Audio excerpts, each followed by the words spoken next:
Did Mother Dimple, did you send out those?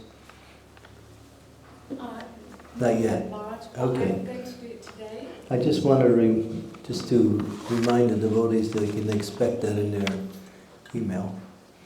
That's a summary on each of the lessons on the Founder Acharya, which includes one lesson we didn't do, which was number 9. So these are just notes. You can refer to them. It helps you to go back to what we talked about and get re-inspired. Okay. Okay. So this is a completely different presentation. We're going to go a little longer because this actually is 65 slides. Still interactive too. So, but there are some slides that are just pictures of deities, so that's part of it. Where's your mother? Ruhan, where's your mother? Is she here? Huh? You lost your mother, okay. You put out a bulletin, lost mother. Child searching. She must be in Ayurveda or something.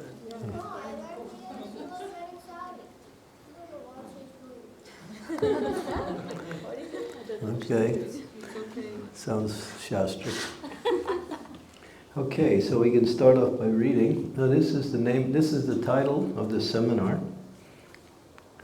Someone want to read? The microphone.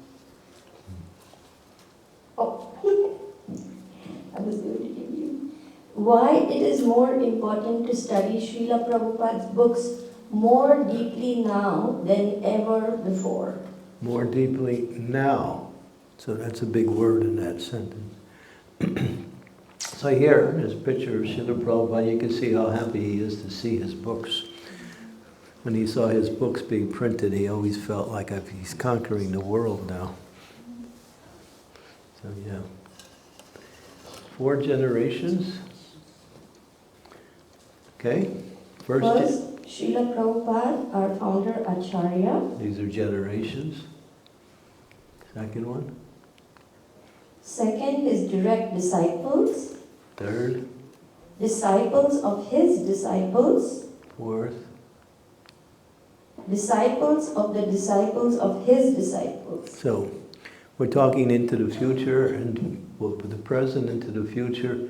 Srila Prabhupada's, then his disciples, disciples of those disciples, which are many of you, and then many of you will become gurus and have your own disciples also. Okay. Guru Maharaj, question. I thought the first generation was Srila Prabhupada's disciples in our movement. Don't worry about how it's labeled. It's not important.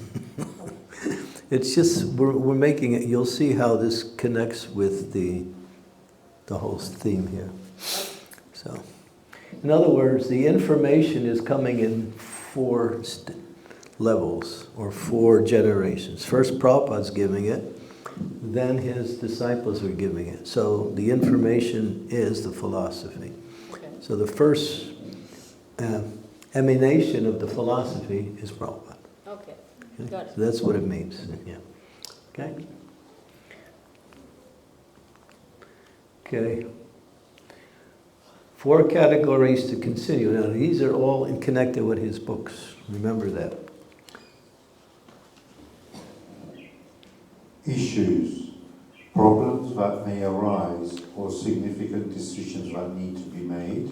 Okay, now that's one thing that is covered in Srila Prabhupada's books and in his lectures. Issues, okay?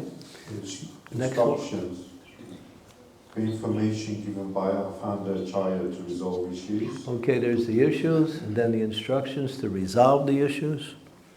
Okay. Context, the relevant situations which inspired that instruction and which shaped a particular instruction. Okay, in what context were those instructions given? Because when you hear an instruction, about an issue, you have to know the context, otherwise you can just speculate about the solution. Okay, and the next one? Intention. The goal which Srila Prabhupada was trying to achieve in giving a particular instruction. Okay, so issues, his instructions, the context he gave it, the intention that he had when he gave the instruction. Okay, we're getting a little into more subtle aspects of Krishna consciousness now. Okay, here's a few of the issues that are today. There's one of our bhaktas. Okay, so what are some of the issues? First issue, initiation. Second, siksha, diksha. Or third, vanashram, and preaching. Okay, can you add a couple more issues that are present in today's society? Female Diksha Guru. Huh? Female Diksha Guru. Initiation. Okay. Female gurus, changing of the books. There's many issues. Okay, what's an issue? Different type of chanting. Different types of? Chanting. Different types of chanting? Okay. Then someone's not chanting Hare Krishna. They're chanting and they're making schedule of the day. You have to re-say what he says, because I can't hear it. They are chanting and they are making the schedule of the day. And after chanting they forget. Not attentive chanting. Oh, this is cell phone chanting. It's like we've become, what we call it, left-handed. Chop the beads in one hand and... Okay, that's an issue. All right. Okay, so... Instructions. So we went to instructions, now we're going to instructions.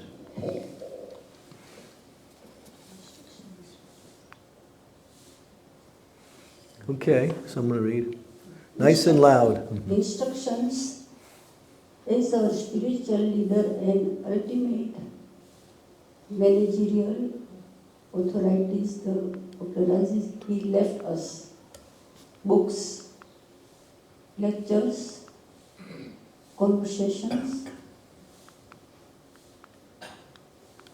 Come on, this thing's not working properly here. And there's two more. Letters and personal instructions, etc.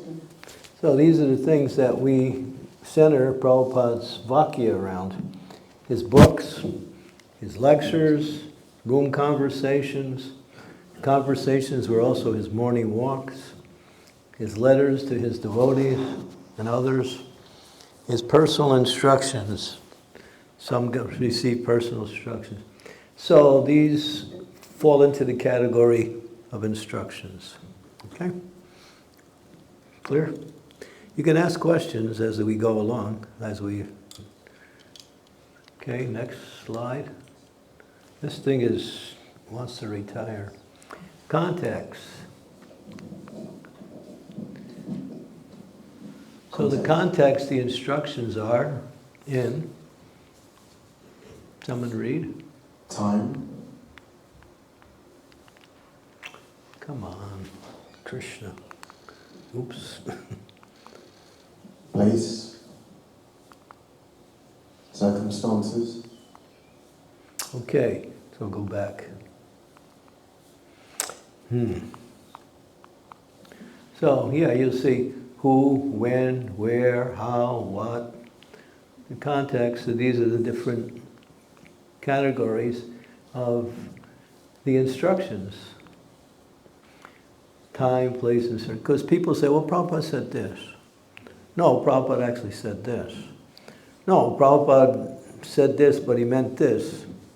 So you get a lot of reinterpretations or interpretations of what Prabhupada said at different times, which may be different.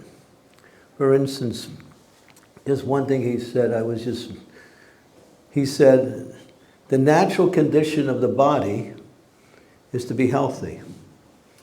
And then in another lecture, he says the natural condition of the body is to be diseased. Okay?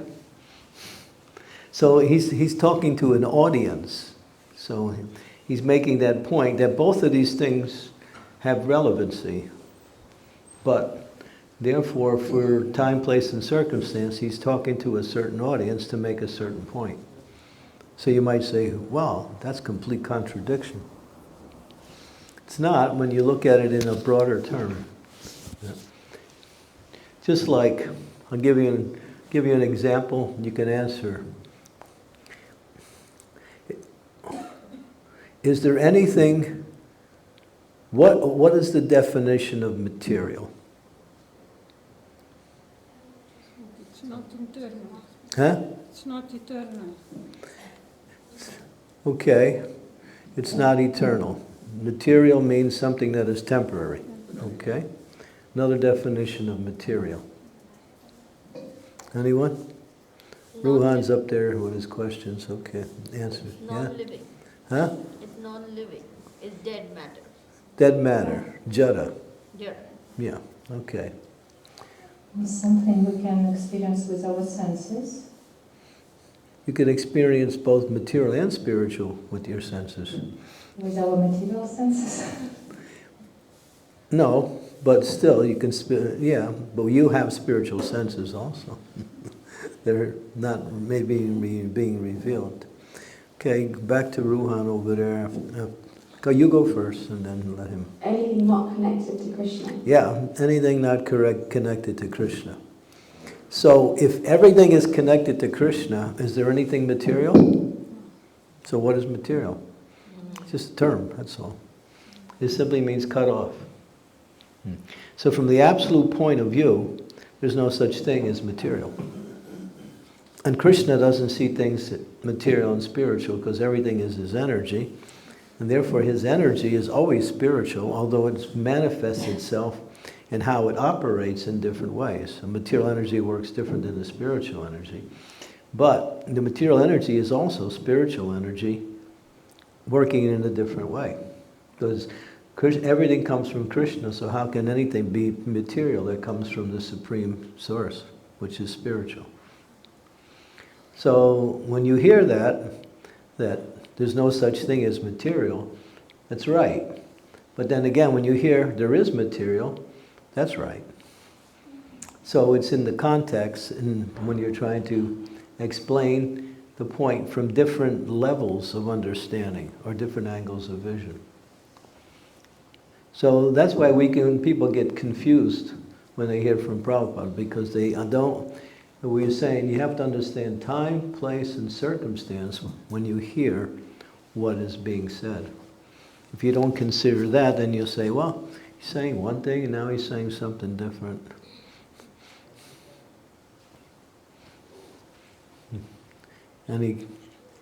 Ruhan, you want to say something? No? Changed your mind? Okay. Guru Maharaj, I have a doubt, just to clarify. So when we say, which is not connected to Krishna, but when we see material world, it is the perverted reflection of the spiritual world. Mm-hmm. So it is the perverted reflection of even Krishna, right? It's still connected. Yeah, for Krishna there's no separation, but for us, our consciousness is in that inordinate position, therefore we see separation. But one who sees properly will see everything connected to Krishna. Everything. For instance, if someone said jada is material, right? That was, who mentioned that? That was you, jada. Okay. But so you take an object, for instance a brick. A brick is jada, right? Just a brick. So what is it made out of? Water, earth, fire. So those elements are produced by Krishna. So ultimately, spiritual. So when you break down all of the forms into their basic components, you'll see all the basic components are not coming from anything of this world. The source is spiritual. Krishna creates the ingredients that make up the material existence. Therefore, they're spiritual. Earth, water, fire, air, ether, like that, they're all spiritual. But when they're formulated in different forms, we see them in different ways. And then when we interact with them, if we use them in Krishna's service, then those things take on their real nature, their spiritual nature. And if we use them for sense gratification or for our own enjoyment, they're material, they remain cut off. And therefore they're jada. Haribol. Okay, so we'll just go on. Okay. Intention. So we talked about instruction. What was the first one? Issues. Now we're getting into intentions. Well, why is the main principal cause? What was the intention behind it? Gauranga. Okay, here's three things. The intention has three aspects to it. Will, mood, the desired purpose. Yeah. The mood, the intention, what was the mood of the intention, the desired purpose, and the initiating force, or the will. Okay? Here we go. Now we're talking about those 4 generations again. Do you remember what the 4 were? Prabhupada, his disciples, disciples of disciples, disciples of disciples of disciples. So, in the course of, when the first generation is there, which is Prabhupada, then clarity is there in issues, instructions, content, and intention. In the second generation, when Prabhupada is, when you're hearing from his disciples, 3 of them are still there, but the intention somehow gets, what we say, mitigated, or starts to become, because they have to recreate the situation as they heard it from Prabhupada. So the intention may also be lost. When you get down to the 3rd generation, you'll see issues, instructions, and content may also be obscured. Disciples of the disciples. What was the content? And then when you get to the disciples of the disciples of the disciples, the issues are still there, but everything else becomes obscured. So this is the element of time. So we're dealing with the time factor. How through the ages, as time goes on, the different aspects of the knowledge and the context by which the knowledge is in, the intention, the issues, the instructions, all become somewhat withered in the force of time. So then the rest, we'll get into the point of how not to allow that to happen.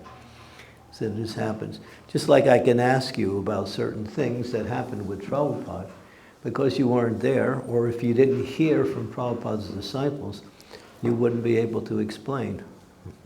That's why we're hearing from Shruti Kirti. How much knowledge we're getting from him.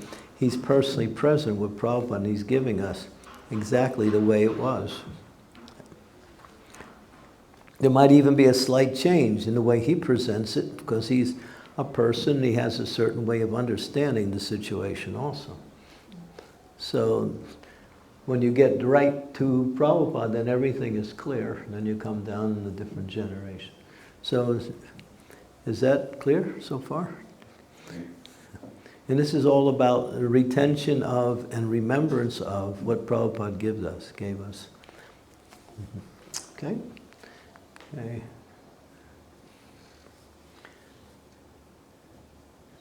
Did I skip one? Okay. 2nd generation, hearing from Srila Prabhupada's direct disciples.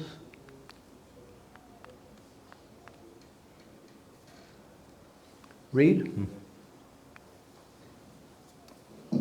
Intention missing or fading. Yeah, the intention is missing or fading when the second disciple, and then,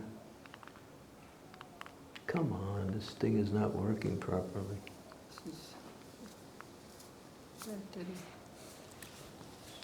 Intention of our founder is not directly present and must be reconstructed by knowing the instruction and finding the context in which it was given.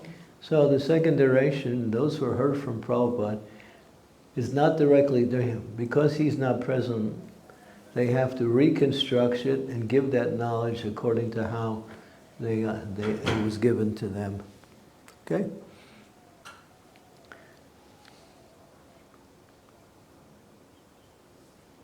If these are unclear, it can lead to arguments. Okay, and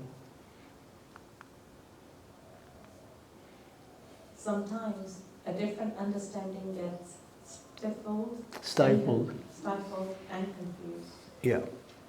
So, tension, missing or fading, have reconstruction, unclear. Sometimes it gets confused and stifled when the intention is not there. In other words, what Prabhupada intended when he said what he said. A lot of times he said something and people would interpret it in one way, but actually it was something else. I can think of an example. The Prabhupada said, women are less intelligent. But then he says, when one becomes a devotee, they become supremely intelligent. So then that overshadows the first one. So he's talking in terms of material considerations. But when one becomes a devotee, then that doesn't apply anymore. Then they become even more intelligent than the men. So that's the point. When you say something within a certain context, it has to be reconstructed according to the intent that was given when it was said. We're getting into the finer aspects of Prabhupada's knowledge as he gives us, because this is important to understand. That's why we have to hear from, not only from Prabhupada's books, but from those who were with Prabhupada.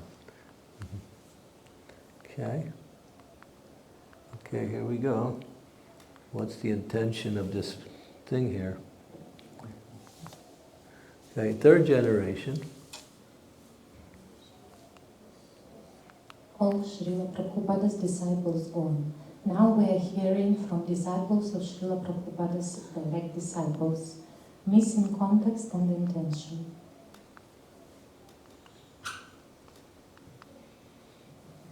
This must be reconstructed by memories from those who associated with direct disciples. Yeah.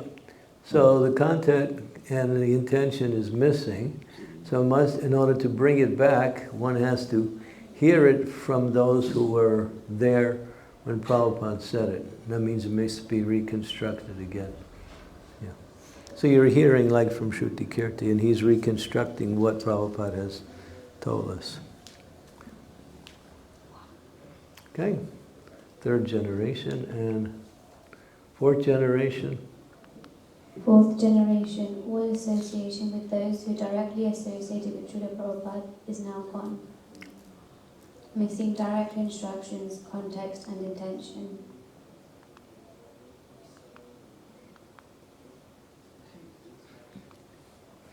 I think this thing is missing also. Hare Krishna.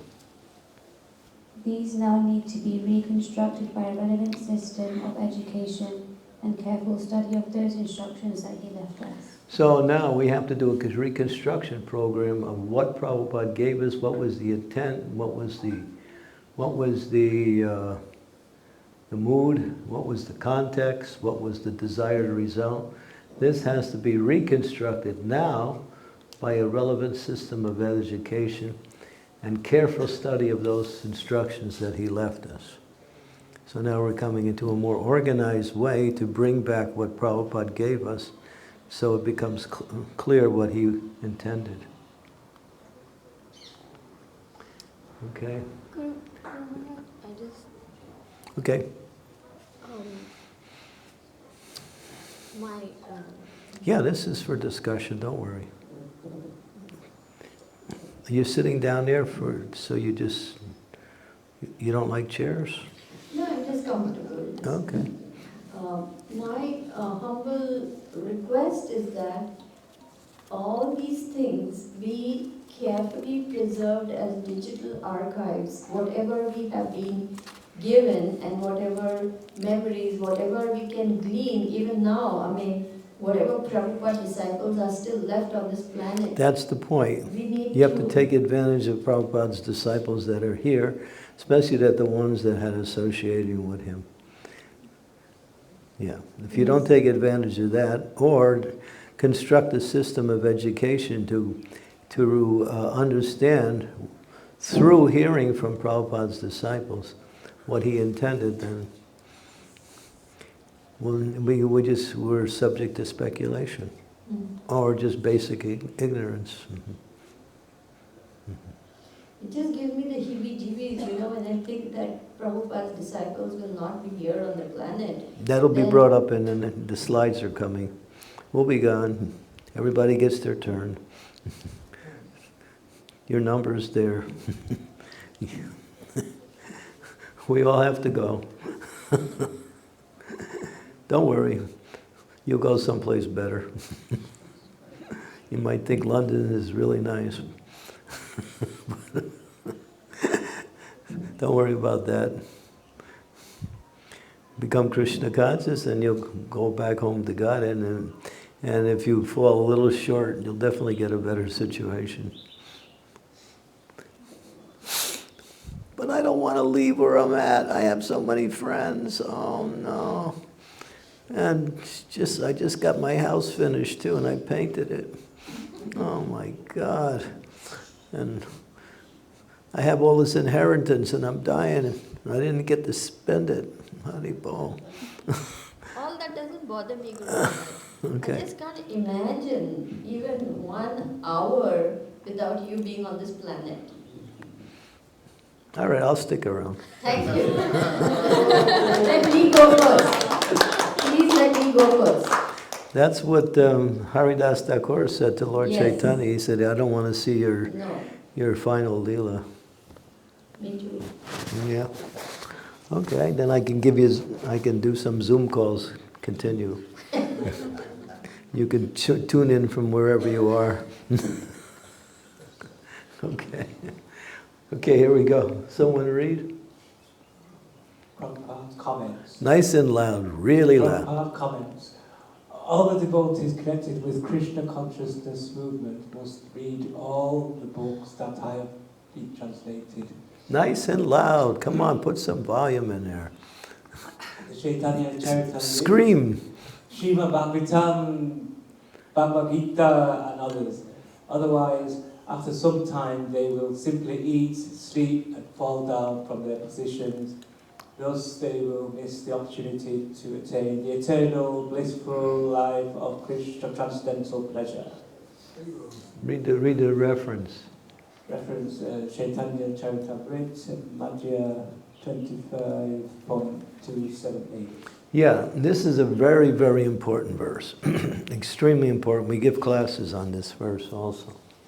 And this verse will come up in the slides again.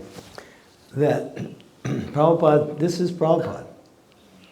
Unless all the devotees read all the books we've translated, Chaitanya Charitamrita, he's just making reference to about 3 or 4 books. Srimad Bhagavatam, Bhagavad Gita, Nectar Devotion. Otherwise, after some time, they will simply eat, sleep, and fall down from their position. Thus, they will miss the opportunity to attain eternal, blissful, transcendental pleasure. How important it is to read these books.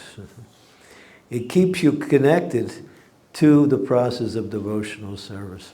Transcendental knowledge is the pathway towards perfection. It's not perfection in itself, but it leads to perfection, and it also is, in one sense, gives you transcendental happiness. So we have to read these books. Yes.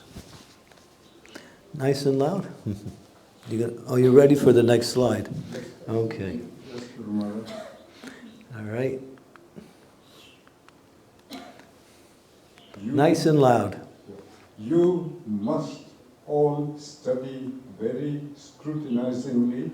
Catch that word now. Scrutinizingly. All of the books, so that when the need arises, you can repeat it in your own words, their purport. As much as possible, read, chant, and preach. This is our life and soul.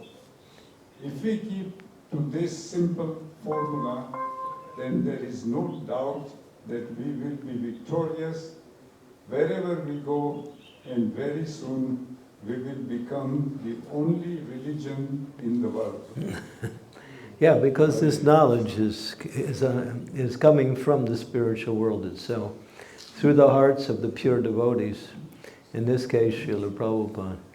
So this knowledge is foundational for destroying ignorance, purifying the soul, and elevating the consciousness to the spiritual realm.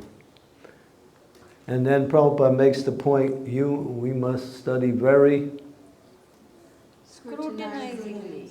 Can someone give a very simple definition of the word? What does it mean, scrutinizingly? Going in depth. Yeah, taking it apart, looking at it from different angles, understanding it in different contexts. Yeah. So Prabhupada's giving a very powerful statement here. And if we keep to this formula, then we will be victorious wherever we go. This philosophy is undefeatable. Once you know it, and once you know how to explain it, there's nothing that can compare to it. Because it's coming not from any other source but the Supreme Lord Himself. Okay.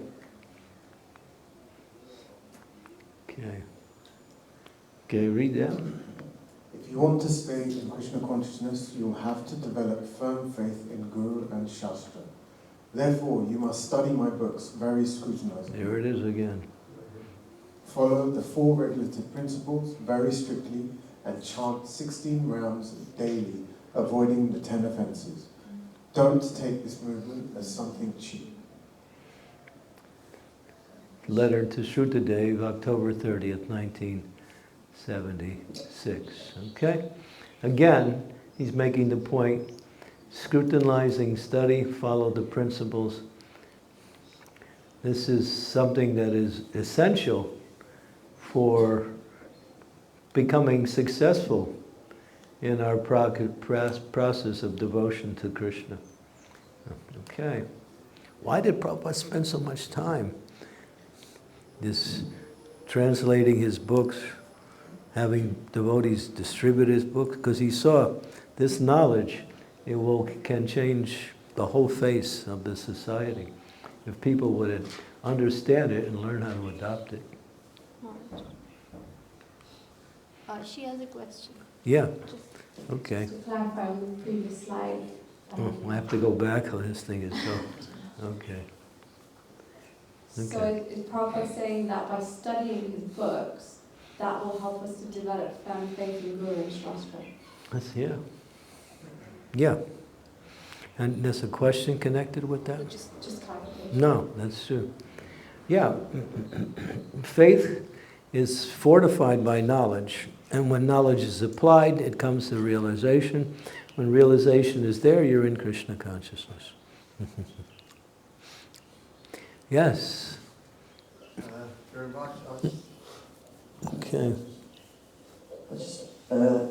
Hearing these various slides, I was thinking that there's a perfect example of someone who is not a direct disciple of Srila Prabhupada, but has perfectly scrutinizingly studied all of the books. being Swami Kesava Maharaj. Huh? Swami Kesava Maharaj. Well, he's Shiksha disciple. Shiksha and Diksha, same thing. Anyone who's connected with ISKCON is a disciple. So what is the meaning of like the second and third generations? So what is the meaning of second generation, third generation? It's not first. Okay. You have your grandfather, and then you have your father, and then there's you. Different generations. You have Prabhupada, you have his disciples, you have disciples of disciples, different generations. That's a practical thing. Huh? Okay. Okay? Is there a question?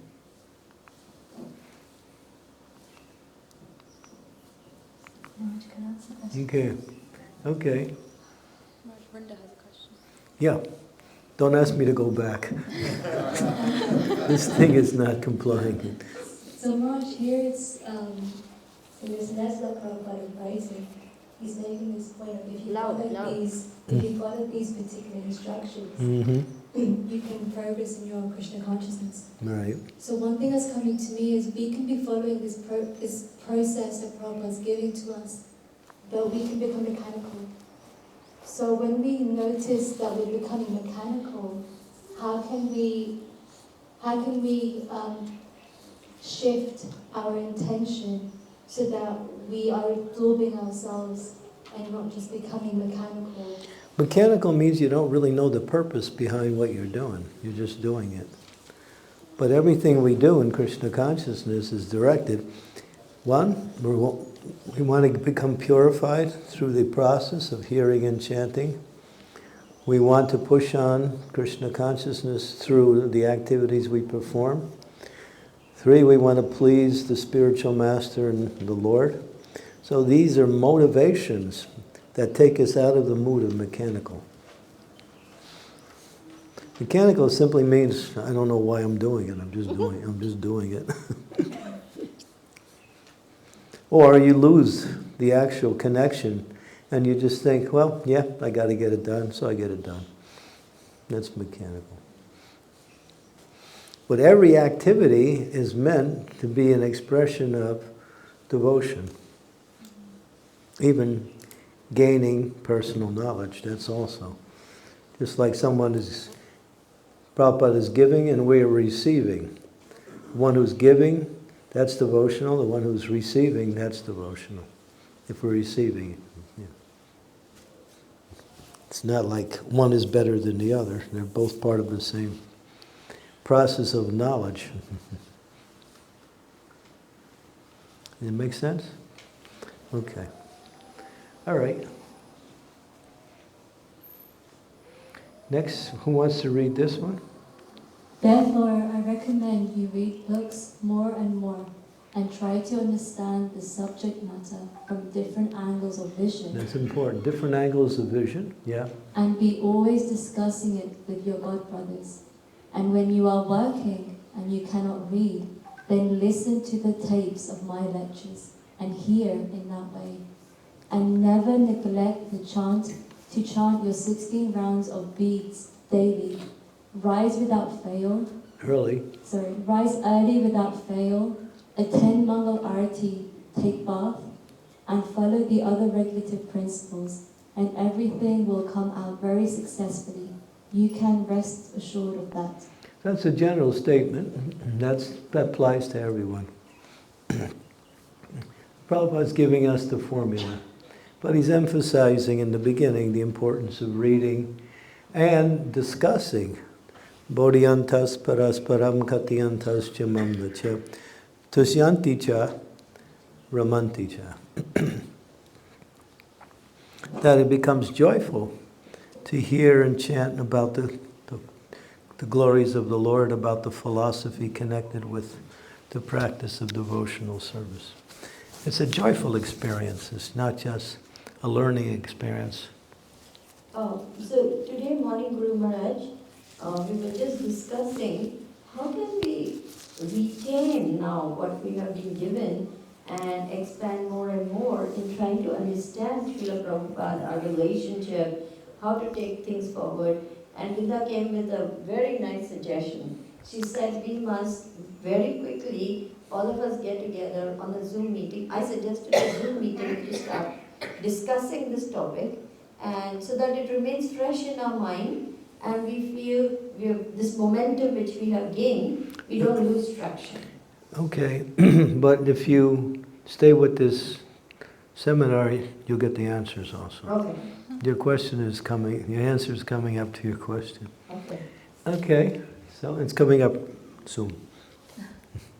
Okay, here we go. In my books, the philosophy of Krishna consciousness is explained fully. So if there is anything which you do not understand, then you simply have to read again and again. Okay. By reading daily, the knowledge will be revealed to you, and by this process, your spiritual life will develop. Read it over and over. Yes. Repetition. When the devotees were reading Bhaktisiddhanta's commentaries on the Brahma Samhita, they couldn't understand because his language was really high English. And so they went to Prabhupada and said, Prabhupada, can you write a more simplified understanding of what Bhaktisiddhanta said? Prabhupada said, no. Just read it over and over and again, and the more you read it, the more you'll be able to understand it. Repetition, it actually brings about understanding. And that works in many categories, not only just in reading. You want to be good at something, you got to keep working at it, repeat it, practice it. Same thing with this knowledge. Okay.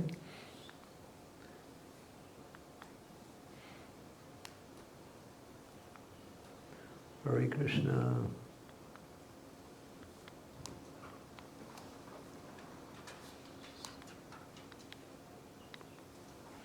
I don't know. I'm trying it from all angles, but it's not working. Should I change the battery? So we could change the battery. Change the battery? Yeah. Okay. Should we do it from there? Let me try it one more time.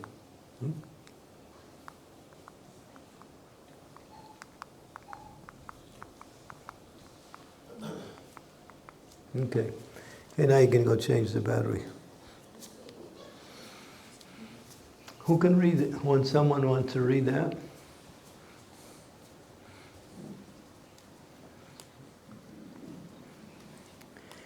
Can you read the Sanskrit? Yes, I'll try. Good Maharaj. Yasya Deva Parabhakti. Deve, Yasya Deve. Yasya Deve Parabhakti. Parabhakti. Parabhakti. Yatha Deve Tatha Gurav. Tasya Ete Kathaitha Hi Artha Prakashante Mahatmanaha. Good. One who has got unflinching faith in the Supreme Lord and similar faith in his spiritual master, to him only the imports of Vedic knowledge become revealed.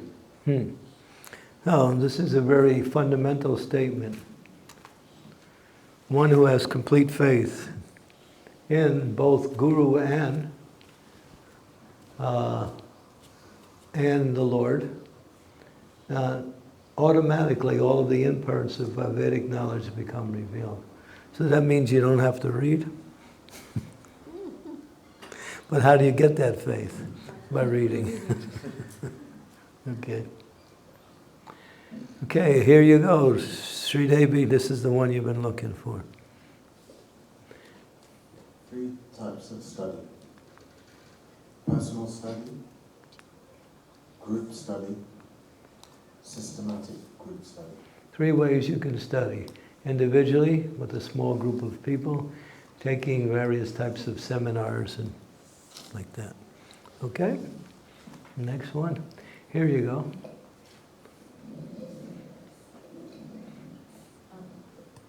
Prayerful reading, a good system for personal study. Prayerful reading, more an attempt to allow Shastra to affect us. Gain association. Careful listening to Krishna's message. Let potent transcendental words sink deeply into the core of our consciousness.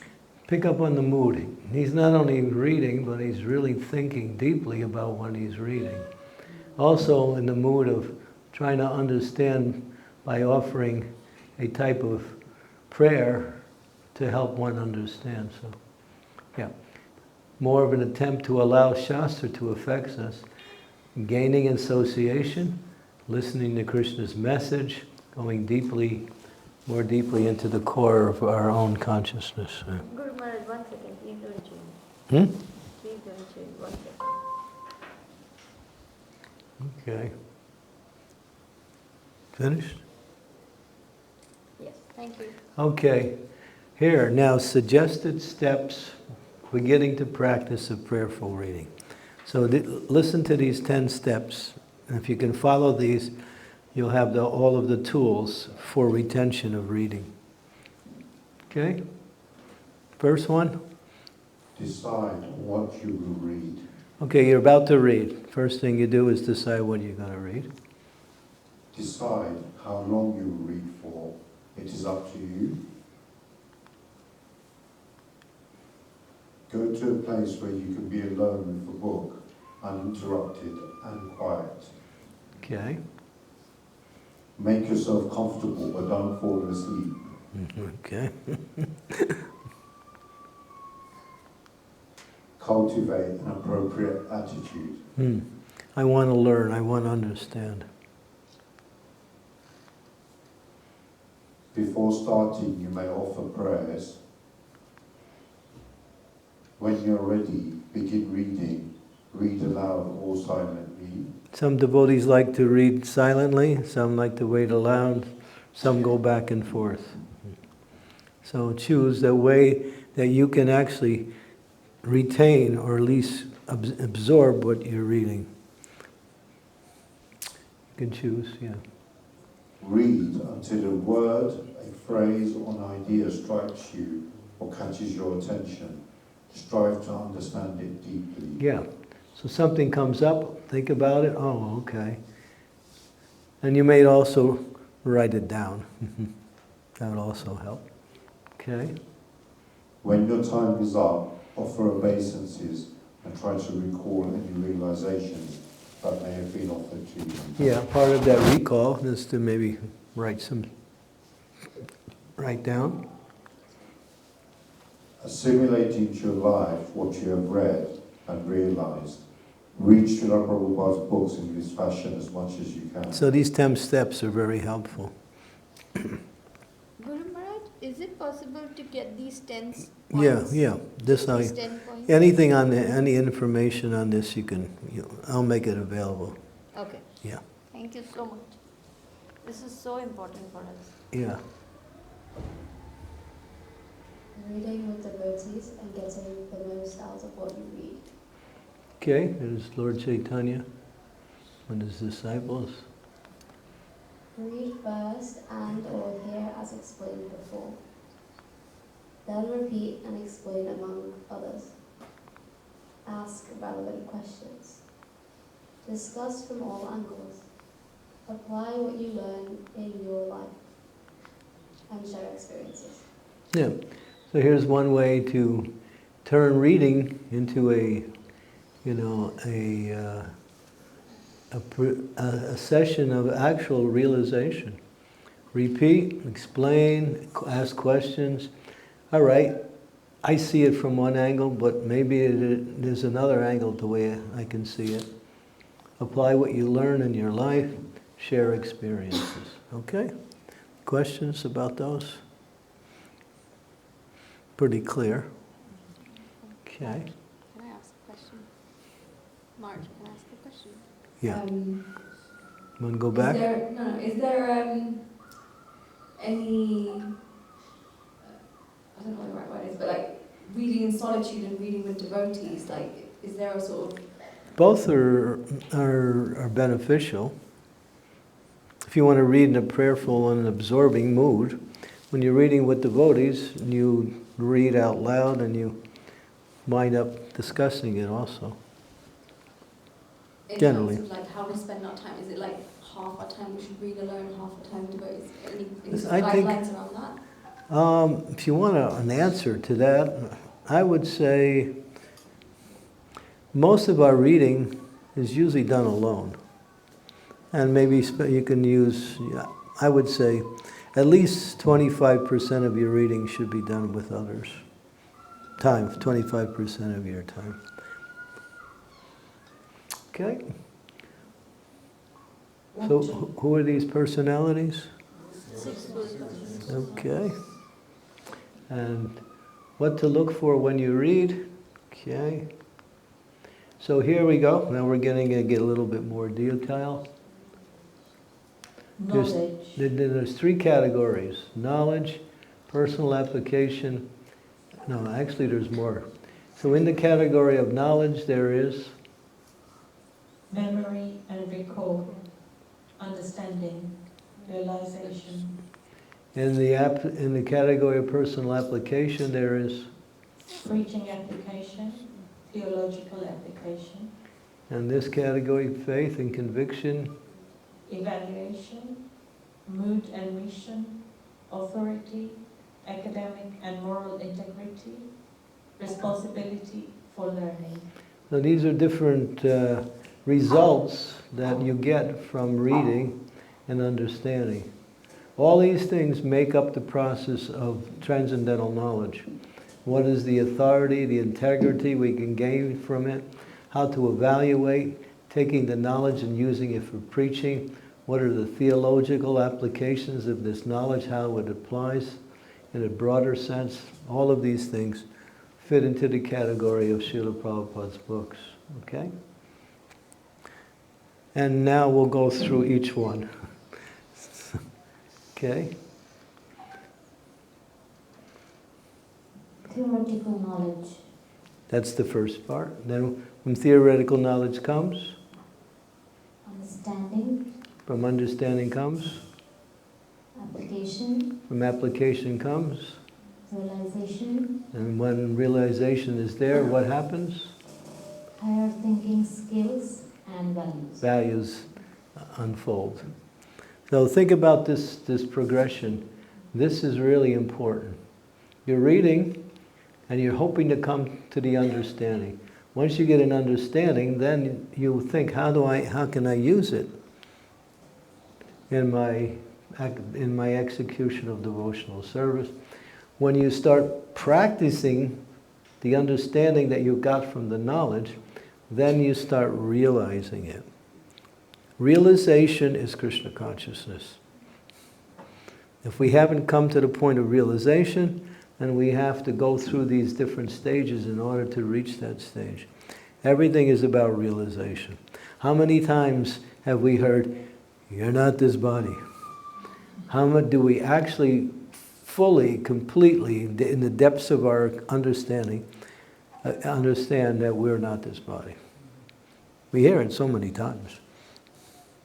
But there is a level of realization that comes at a certain point through this system where when you hear it or when you think about it, you understand it. Yes, I know.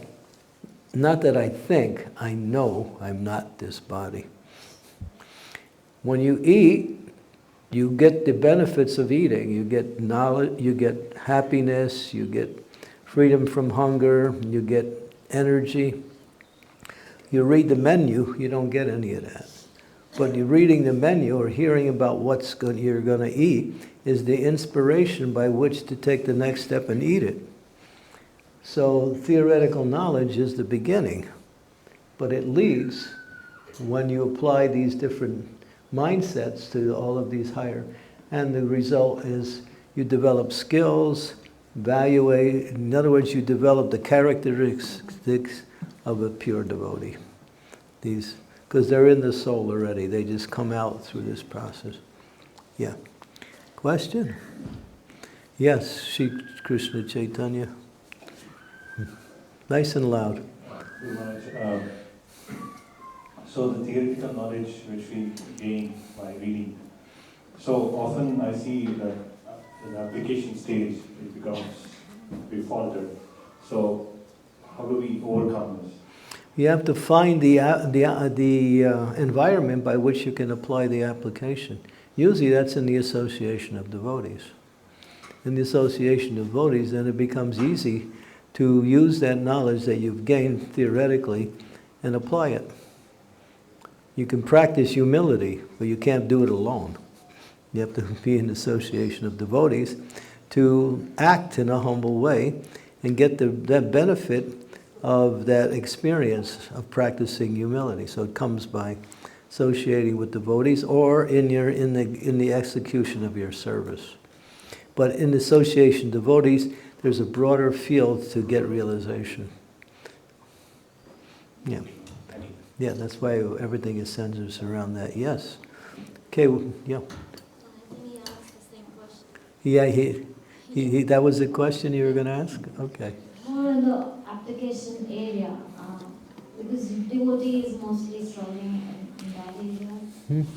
More in the application area, because devotee is mostly struggling, especially coming to the neophyte level, is struggling in that area. So my question was that. In the application area. Yeah. Yeah. So you already said that. Yeah, if you don't have the environment in order to apply it, you find it doesn't really develop. Usually we have to look for that environment, how we can apply. So when we are association of non-devotees, so that's You what can the application is? There's some application that can be there, but Hare Krishna. You're also being influenced by the wrong types of applications also. It's going to get mixed up. So the realization doesn't manifest as it should? You mean that? When we are applying in association of non-devotees? You'll see how the things expand out and become more broader in each of the different colors. So realization covers everything. That means realization of everything that you are connected with in terms of realization, your realization of your relationship with Krishna, your realization of how to execute your devotional service in a way that is beneficial. There's so many types of realizations. Realization of the knowledge that you're hearing.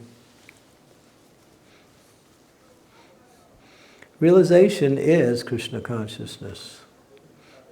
Before then, we're getting to that point.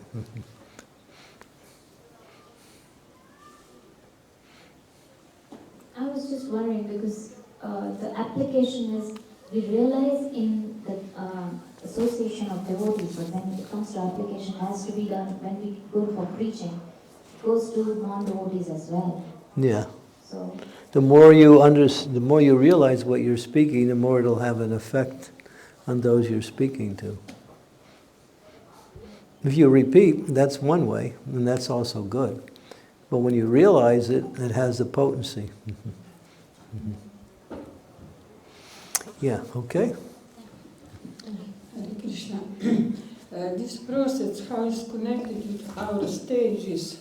I see like Narta Nivriti with this.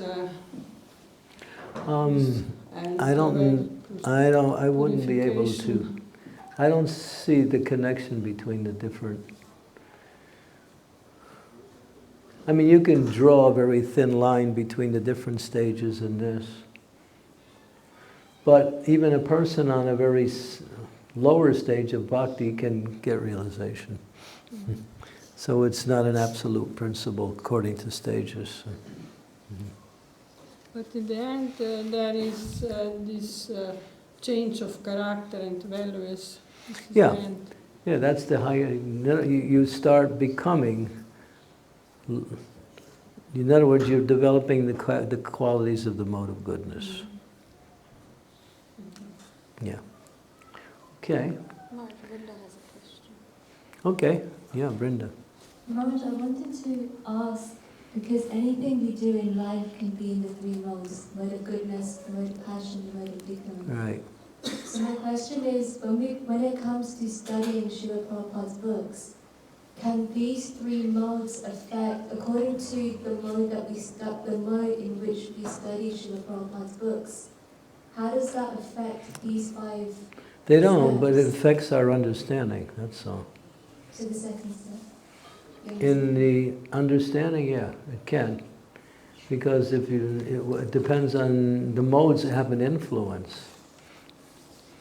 In the mode of passion, or in other words, qualities in the mode of passion are selfish. Or self-centered, you might say.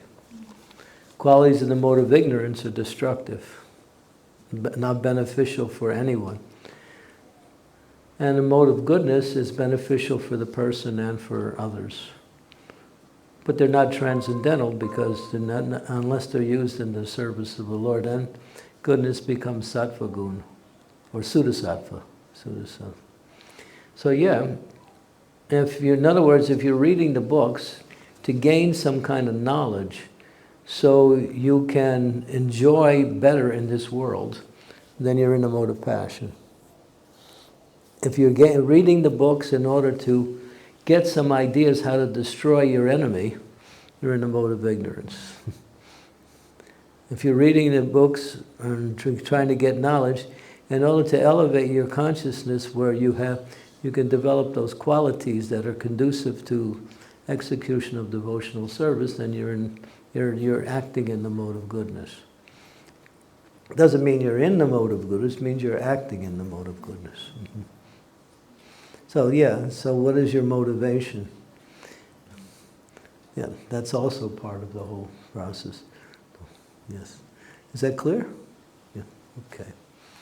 Yes, Akarshini? Gururaj, for realization, for you to get to realization, you have to reflect to get there, right? Because I never really just sit down and reflect.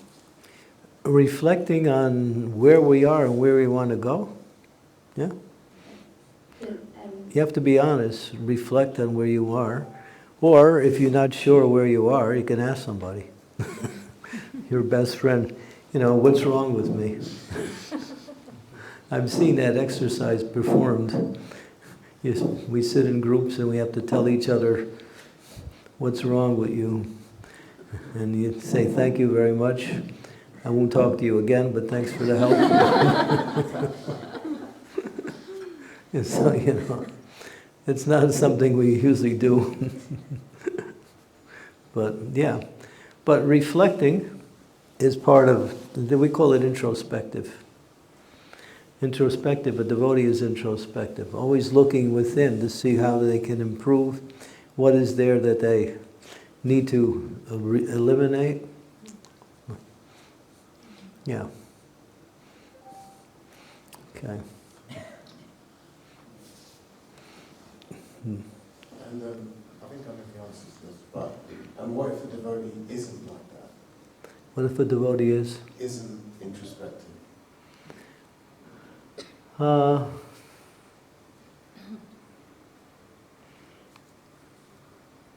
meaning it's not in their nature. Then they may. Prabhupada said this mission, this process is for those who are actually intelligent.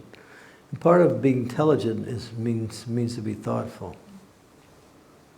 Not just to act and react based on situations, but to think. Therefore, one of Prabhupada's statement is, quality of intelligence is to see the results before the activity. I'm going to do this, what will be the results? That's a principle of knowledge, or intelligence actually, yeah. So reflectiveness is, I would say, part of the character of a sincere devotee. Yeah, Shamasundari. I was thinking about when you were talking about introspection. Can you hear me? They're going to give you a microphone. So I was just thinking about the introspection part there, and if you been introspecting and you figured out there's something wrong with me, I need to improve X, Y, Z, this quality that I have.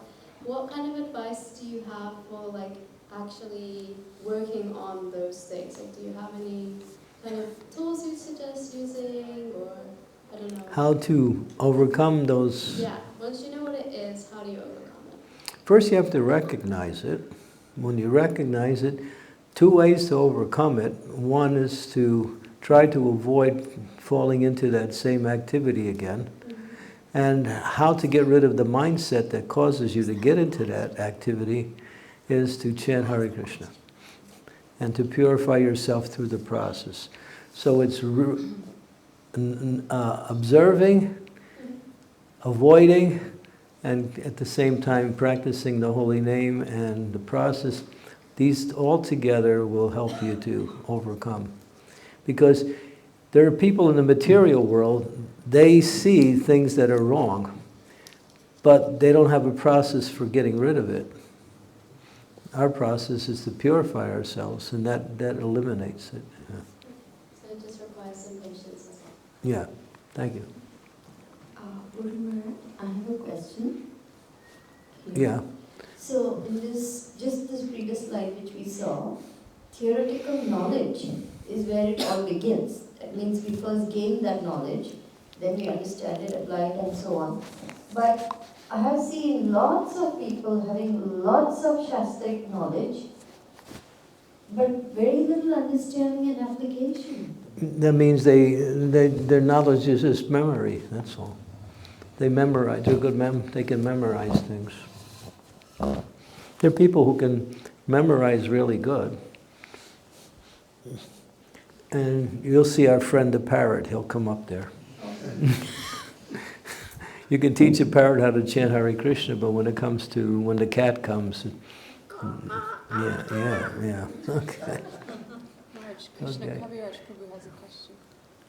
Yeah, nice and loud. Very much. We were talking earlier about reading in the three mode, either of the three modes of material nature. But I think there's a way that we can read, transcend the three modes of material nature in reading. If we're reading as a service, in devotional service, for example, I like to read to Tulsi Devi as a service, and I find when I'm reading out loud to Tulsi Devi, it is more powerful than reading just to myself quietly. Yeah, because you're doing service. You're putting transcendental spiritual vibrations into the atmosphere. So that's more beneficial to you and to anyone who hears. Yeah, okay. All right, we're going to have to move a little bit faster here. So we went through those different olives. So now it's knowledge. So someone read. Mm-hmm. The knowledge, theoretical facts, forms the foundation of the ongoing progress in Krishna consciousness. Okay. Deepening your understanding of the Krishna consciousness theology, particularly through studying it from a wide range of perspectives and through developing thoughtfulness and introspection. So this is the ingredients that make up the understanding. Deepen it through the theology, and at the same time studying it in a little broader range of perspective, being thoughtful, being introspective. That's a lot. I mean, this seminar is really, really detailed. But it gets, if you study this seminar, you'll understand everything about how to gain knowledge. Yeah. Yes. When it says study from a wide range of perspectives, is that group discussion or is there something more? Can be group discussion, or, all right, you read something and then where else did I read that? What other Shastra actually has the same thing that is being supported, being complemented? Yeah. Yeah. Okay.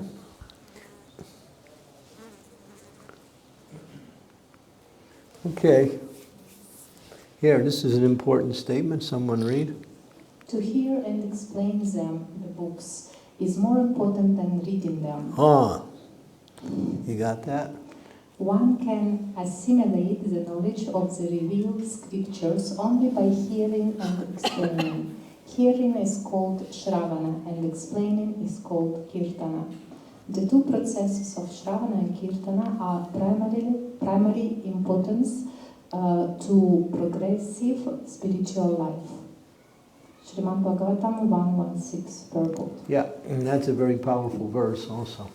So yeah, to hear and explain them is more important by reading them. So that means you shouldn't leave it at the reading level or hear it from someone or hear it through the process of reading and then come to the point of being able to explain them. It's more important because that brings about realization. Okay?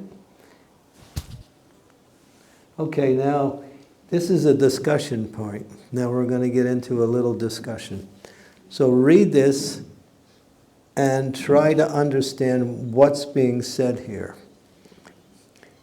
It may look one way, but it may also be another way. This is going to test your intelligence.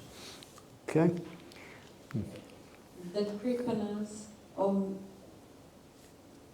miserly persons. Who's reading? Nice and loud. We can't hear you. The kripanas or miserly persons waste their time in being overly affectionate for family, society, country, etc., in the material conception of life. One is often attached to family life, namely to wife, children, and other members, on the basis of skin disease. The kripana thinks that he is able to protect his family members from death, or the kripana thinks that his family or society can save him from the verge of death. Such family attachment can be found even in the lower animals, who take care of children also. Bhagavad Gita 2.7. Okay, let's get some discussion going. What's being said here, and what appears to be being said here, but is not being, but is not. This is a real test. Okay, you want to give it a shot?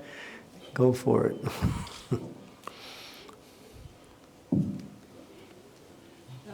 If we are attached to family, children, and other members, very important to give him Krishna consciousness. This is only to receive them. Yeah, so what is that type of attachment that's being based here? Material attachment. What's the word that's here?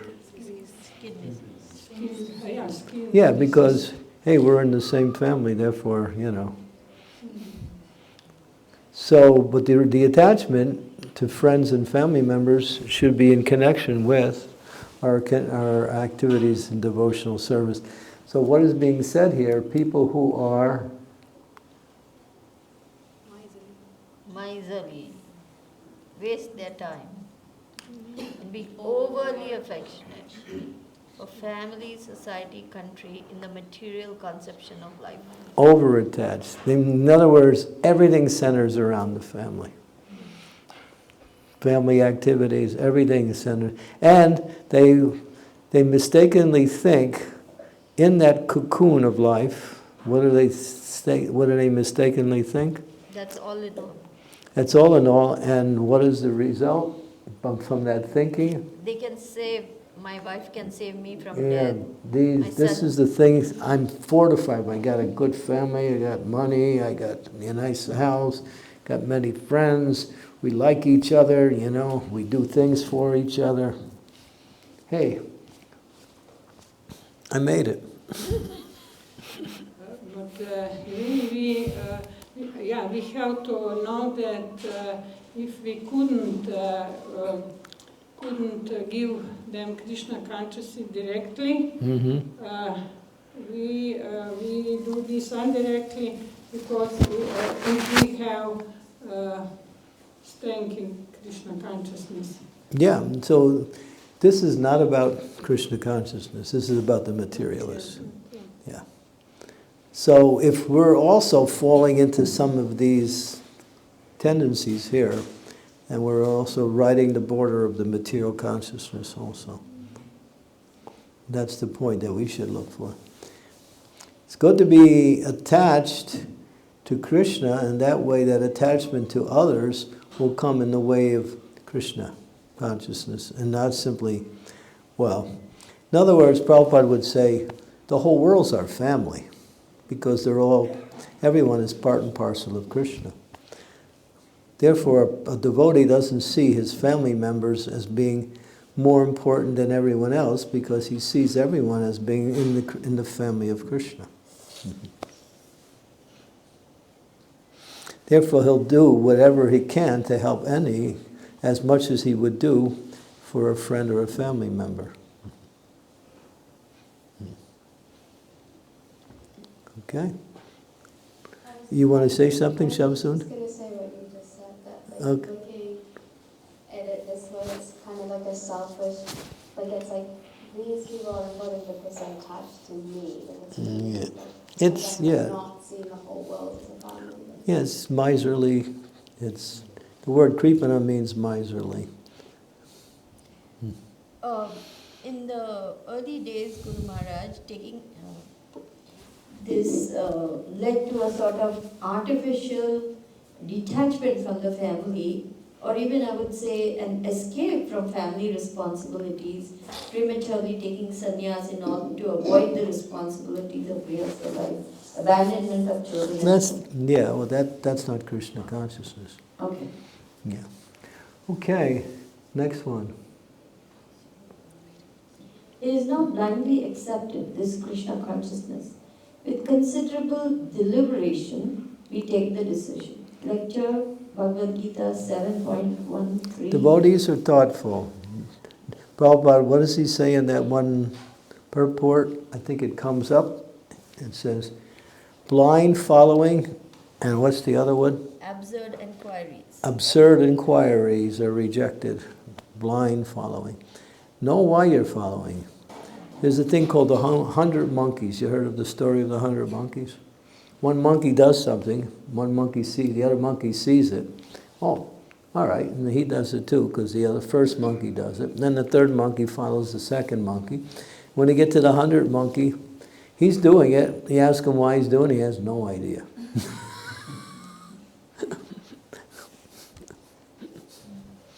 Prabhupada tells a story about the coattails. Yeah. Okay. So be thoughtful and take deliberation in your decisions. Okay. Yeah. Krishna Balaram ki jai. Anybody know which temple this is? I don't. It says it in the corner there, I think. My eyes cannot read that. It just says Srila Prabhupada is gone. Okay. Personal application. Now we're going through these different points of knowledge. What does this have to do with you? To apply the Krishna conscious theology with reference to your external practices and internal development, so as to develop appropriate Vaishnava qualities and behavior. To your external practices and internal development, both.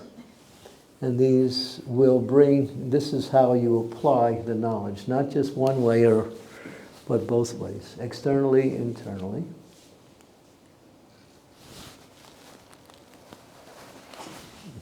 Okay, here's your favorite verse.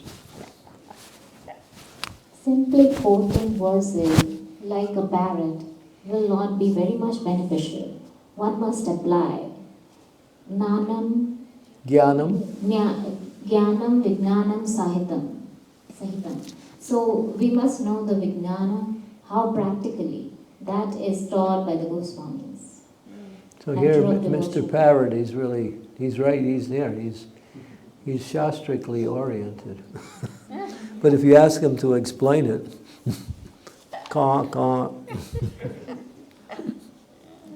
As a person puts on new garments, giving up old ones, the soul similarly accepts new material bodies, giving up the old and useless ones. Yeah, that's just an example for, yeah. Radha? Where's this? Vrindavan. Spada Vrindavan, Swami Sham Sundar in Vrindavan. Beautiful. Okay, now we're coming to preaching application. This is all how to use the knowledge in different ways. Preaching application to enhance your desire and ability to preach effectively. Mm-hmm. I wish to encourage all my disciples to very carefully learn this philosophy of Krishna consciousness, because there are so many preachers who will be required to bring this message to all corners of the earth. Yeah, that reminds us of what Prabhupada said in the first lesson of Founder Acharya. What did he say? I want each and every one of you to become Guru. Yeah. It's not just some idea.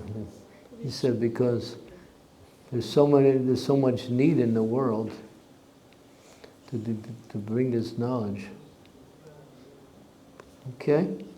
Prabhupada in New York in the old days. The process is that you should memorize the purpose of my books and then speak them in your own words. Do not adulterate or change anything. Then you will be the perfect preacher. Read, memorize, and then speak them in your own words. Mm-hmm. Jnana vijnana samitam. Mm-hmm. But not change anything. Don't change it. But you may not. I mean, there was one devotee, he was asked to give a class one time. And so he put on a pair of earphones and a hat and a scarf and a coat, and he had a tape recorder hidden. So when he was giving class, he's pushing the button and he's hearing Prabhupada say something, and then he would release it and he would say it, push the button again. So all he did was repeat Srila Prabhupada's lecture. Everyone thought, wow, that was a great lecture. Not like that. So you hear it, you try to understand it, and then you try to explain it according to your level of realization. But don't change it. Okay, so that's preaching tactics. Theological application. To help create learned Vaishnava theologians who are expert in assisting the society through application of Shastric knowledge to a wide range of personal, social, moral, topical and theological issues. Yeah, so this is what the goal is. To create learned Vaishnavas who can speak this knowledge in all categories. Social, moral, topical, personal, theological. Prabhupada wanted, devotees to be completely averse, what is the word? Expert in all areas of Krishna conscious knowledge, and to be able to explain it also. Okay. Any questions on that? Mm-hmm. The Bhagavad Gita is spoken by the Lord so that human society can perfectly organized from all angles of vision, politically, socially, economically, philosophically, and religiously. From any point of view, human society can be reformed by Krishna consciousness movement.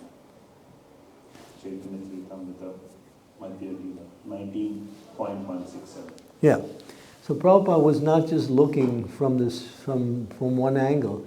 He wanted to bring this knowledge, which is relevant to all aspects of society, and interject this knowledge so there would be a transformation towards ideal politics, ideal social development, ideal economics, ideal philosophical understanding, ideal spiritual practice.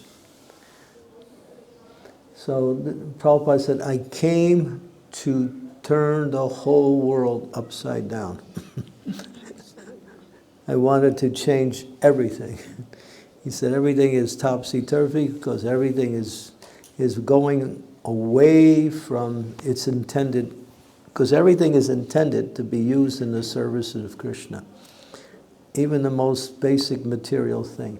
Therefore, Prabhupada's view was from all angles of vision. We can speak what is the ideal political situation.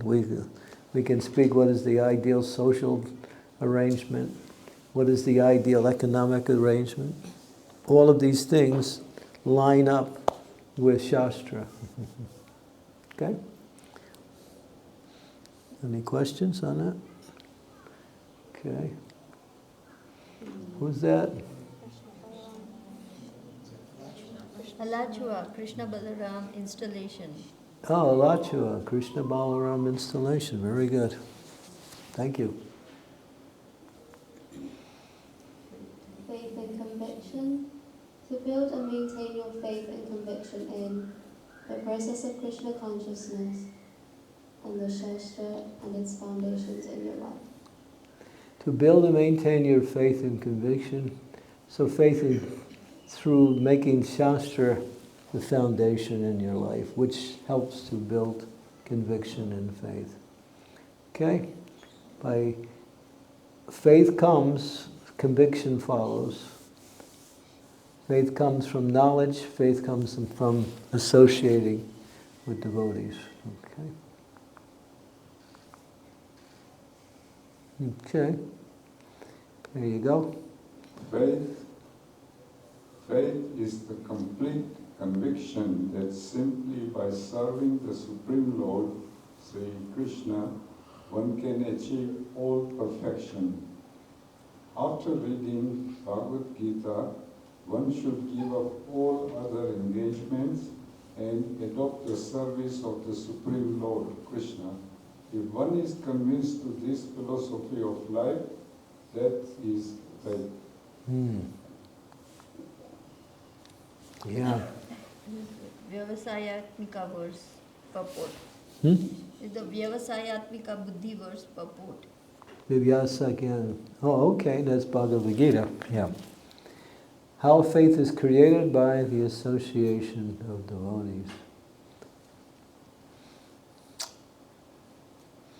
Any questions about this one? Because if you have faith in this process, full faith, you won't do anything else. But if you don't have faith, if you think, I have to go working for the Western society in order to live, that means your faith is not developed. Because you don't understand that Krishna can take care of all of his devotees perfectly and completely. Because we follow the Western or the mode that's going on there, we think this is necessary. But it's not.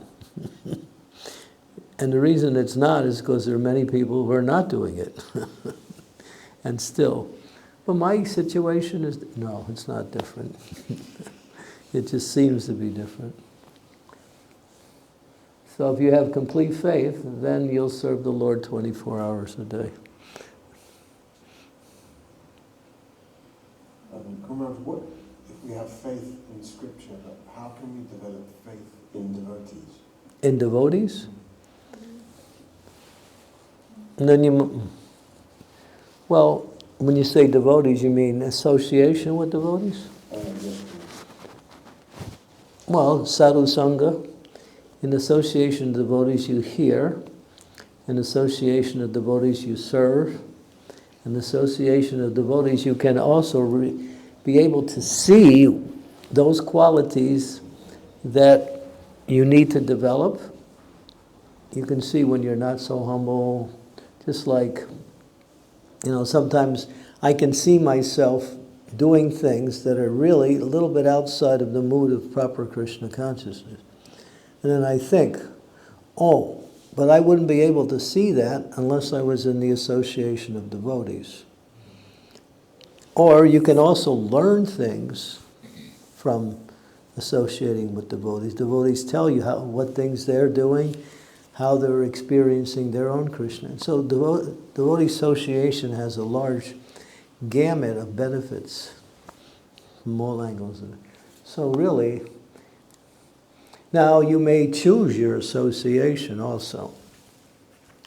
It also mentions that one should associate with those who are like-minded.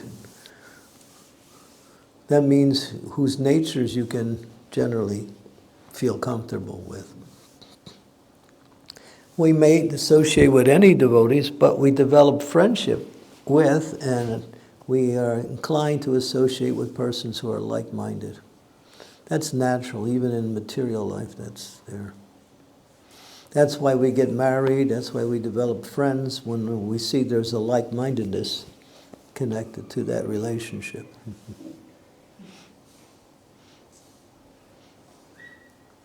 Okay? Does that help? It helps. One more question. So throughout this process, I'm seeing things with myself that need help, or I need to develop. That's the idea. However, I also feel like when you pick up topics of things devotees shouldn't be doing, in my mind I'm kind of thinking, oh, I know someone like that, I know someone that does this, and then I'm thinking, oh, I'm just causing so many offenses in my... No, just because you see something wrong doesn't mean you, just like a mother sees a child doing something wrong doesn't hate the child. The fact that you see something that is wrong or maybe even sinful doesn't cause you to hate that person. If you do, that means that that thing is disturbing you. If you're disturbed by another person's wrong activities, then it's your problem, not theirs. We see that all the time, but we shouldn't let that affect us. And do you have any tips? Then don't associate with that then.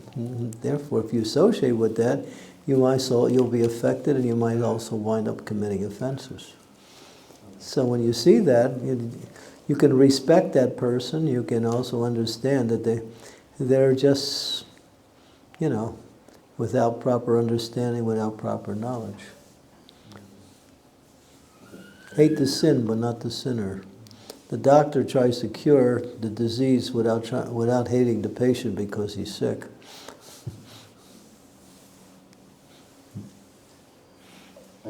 Right? Sri Devi, you know that.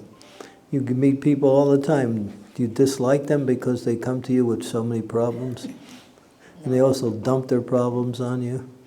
Yeah, because that's your service. Right. So our service is, if we can help someone, fine. If we can't, then Hare Krishna.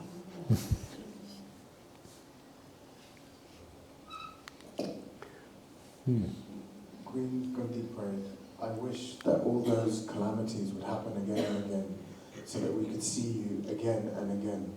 For seeing you means that we will no longer see repeated birth and death. So this is faith in its highest level. So we're still in the category of faith. So this is that level where it doesn't matter what's happening, and still my faith is not going to be changed even the slightest. And give me difficulties because I don't care, because this helps me to see you, to develop more faith in you. So that's a prayer. If you can make this prayer, that's nice. If you can't, it's also nice. Because it's not so many people can make this prayer. But just to show you what is that consciousness of those who are, in love with Krishna.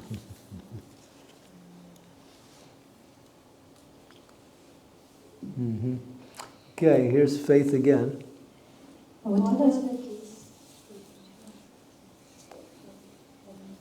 Whatever the case, we must have faith in the word of Krishna. When we purchase a ticket on Pan American or Air India, We have faith that the company will take us to our destination.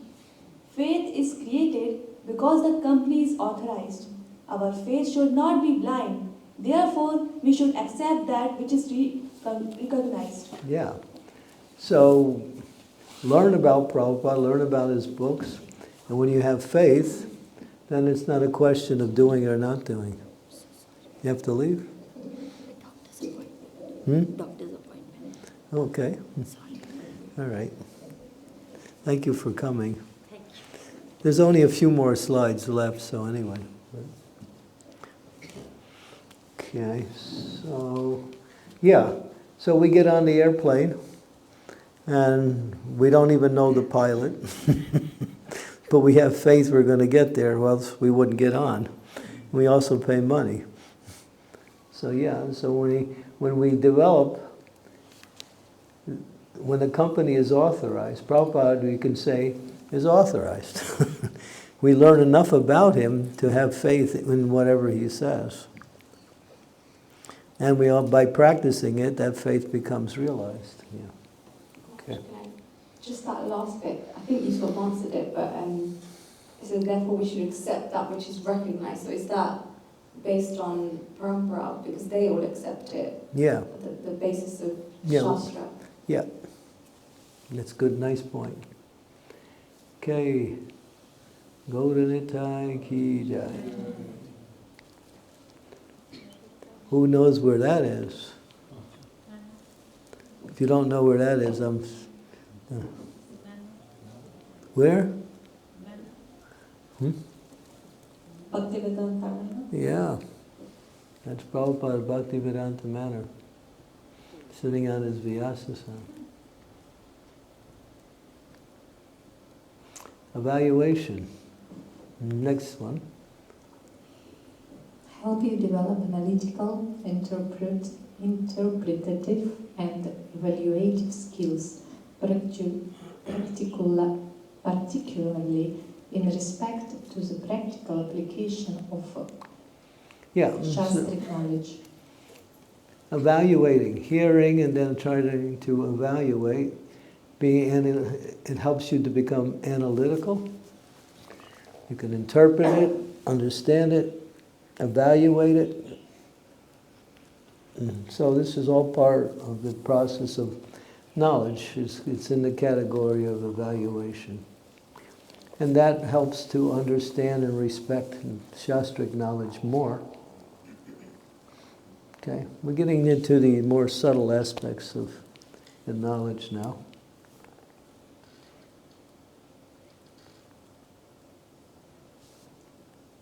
The ability to give advice, counsel, etc.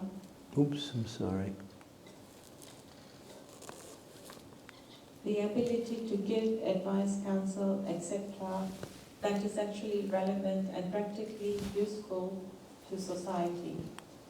And develop the ability to make appropriate choices in your personal life. Okay. Part of the process of evaluation. When by evaluating you can give advice, by evaluating you can counsel others. It's practical.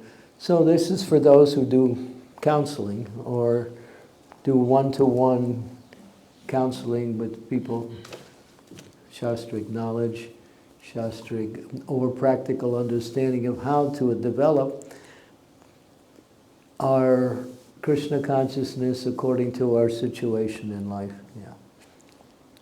And you see there's a branch there, tree. So there's things go off in this direction and this direction, so many directions. Okay? Although Krishna advised Arjun, kill him, Arjun did not take it. This is consciousness. Even though there is a duty, we have to see what will be the effect of that duty. Nothing should be done blindly. That is the nature of devotee. Yeah. So this was Asvatthama after he had killed the 6 sleeping sons of Draupadi.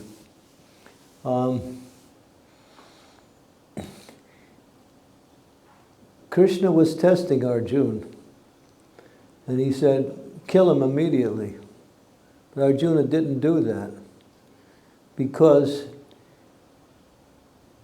what happened was Draupadi said, spare him, because she was thinking, I'm suffering because I've lost my children. If he's killed, his mother will also suffer because of the loss of her child. So he considered all of the different arguments. If you read this section, there's a lot of discussion that coming from different angles. Bhima wanted to kill him immediately. Krishna says, don't give him, spare him, just kill him, he's a trespasser.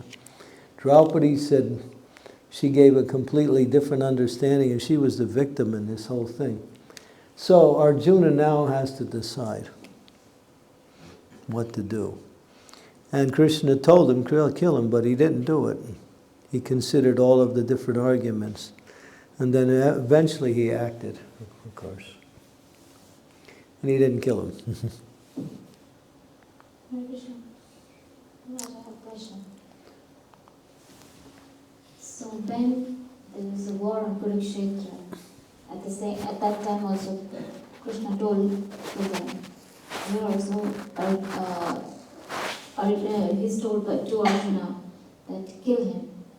But here he's contemplating. He's not taking that advice.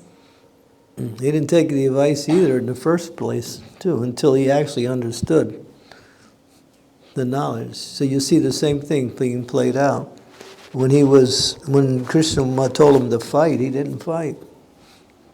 But then Krishna spoke the Bhagavad Gita, and then he became convinced by his intelligence.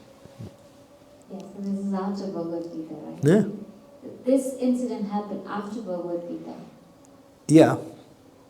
So my question is like, when a devotee or a follower, disciple should contemplate on the Guru's advice and when to just literally follow? Mm-hmm.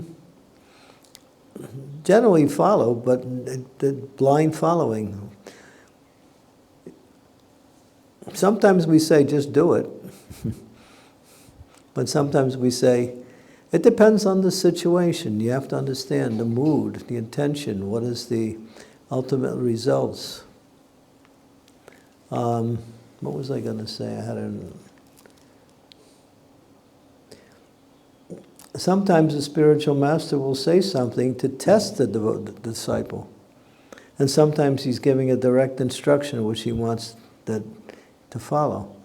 So the disciple has to try to understand, am I being tested? And if I am, how do I react to it? Or is this something there's no question about it, I have to carry it out? For instance, a guru will see his brahmachari disciple. He's not really practicing brahmacharya properly. He's more inclined to make advancement if he gets married. So the spiritual master will say, get married, find a wife. And he'll think, is that actually the instruction? Or is he just pushing me to become more serious as brahmachari?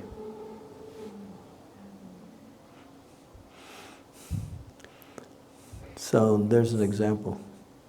Okay, so if I'm just taking it forward, in this case, when we are in this kind of dilemmas, when Guru is... Then you ask. Clarify? Yeah, then you ask. You ask for clarification. Yeah. Instead of blindly following and then thinking later on, maybe I made a mistake. Yeah. Okay. Prabhupada, where is this? Bhakti, this is Berry Place, isn't it? In London? Isn't this Berry Place? No? Is Bhakti Vedanta Manor? You can tell by the floor. Oh, okay. You guys know better than I do. Okay, mood and mission. Mood and mission. Understanding and appreciating the mood and mission of Srila Prabhupada and by creating that understanding within the ISKCON society and its members. Okay, we're going to move on. This seminar usually takes 2 sessions, but because we don't have a session tomorrow where everyone's here, I'm pushing it into one. So seems like you're getting a lot in one go, but it's just this is a cram program. We're cramming it. So yeah, understanding and appreciating the mood of mission in Prabhupada, and then perpetuating that. First, the understanding. Okay. Understanding of... Oh, let me see here, sorry. Understanding of Srila Prabhupada's mood and mission gives you a clear sense of identity and purpose within his society, and a balanced sense of one's place within ISKCON's overall mission. Is there any contradiction in the mission here? In these pictures? No, they're all part of the mission. Distributing books, prashadam distribution, deity worship in the temple, Harinam Sankirtan, farm communities. All are part of the mission.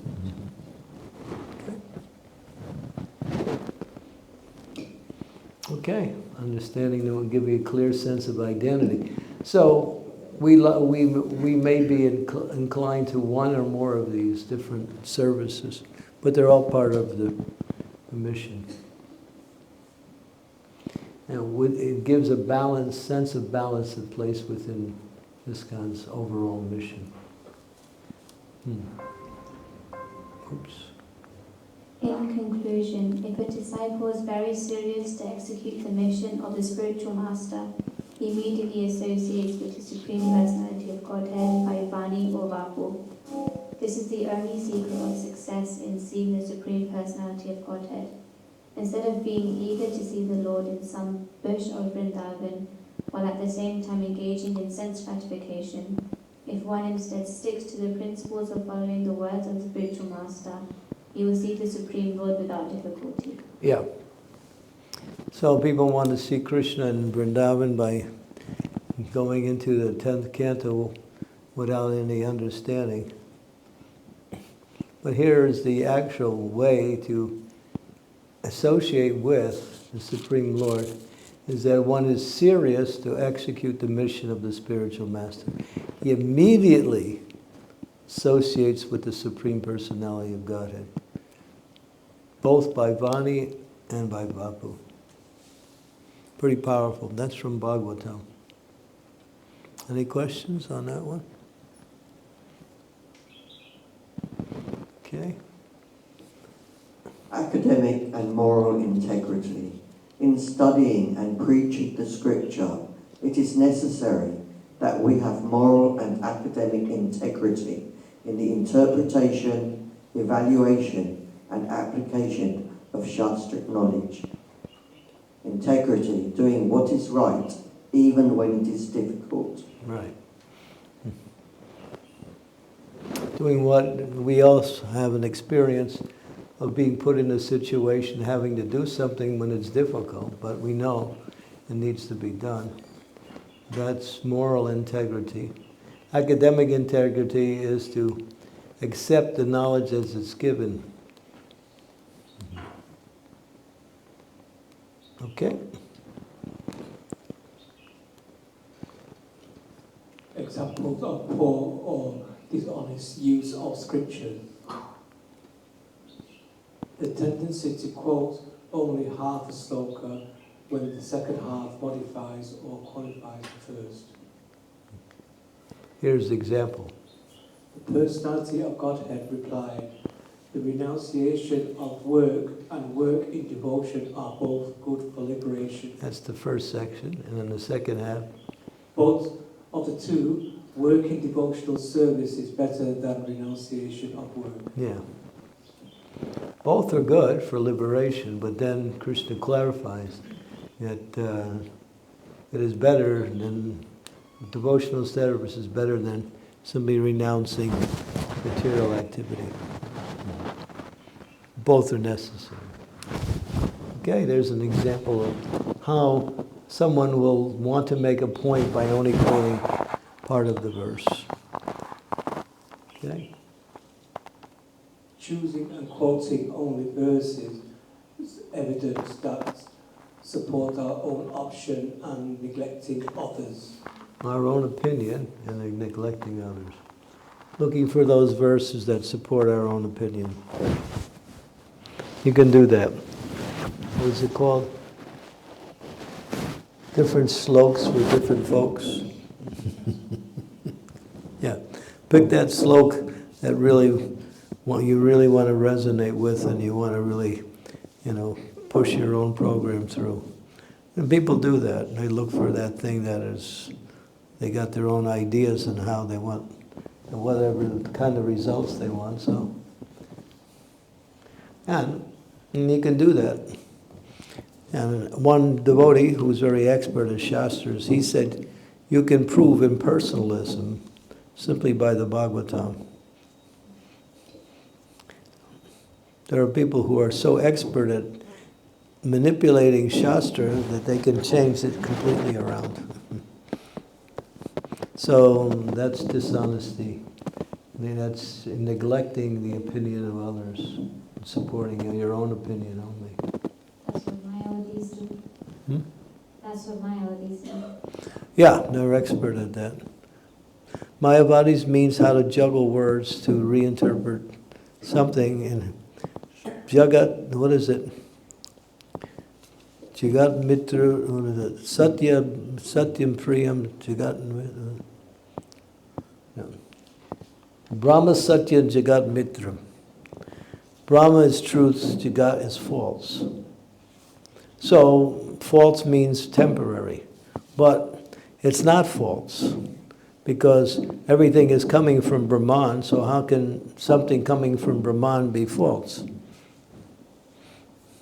But they say Jagat or material is false. Well, it's not false, it's temporary, but they say false because they define anything that is not eternal to be false. They say it's an illusion. I mean, there's even philosophies like, for instance, Zen Buddhism. They'll hit you on the head with a stick quite hard. You've been through that, huh? Yeah. And they say, you don't feel the pain, right? What do they tell you? There's no pain. The pain is actually illusion. Yeah, then you just do it to him and see what he says. So it's not an illusion. There's an experience of discomfort there. But they say because the body is temporary or not real, they say the body is not real, therefore the pain that comes from the body is also not real. So if you want to take that and really expand on it, there's some truth to it. But in the ultimate aspect, it doesn't apply, because false and temporary are two different meanings.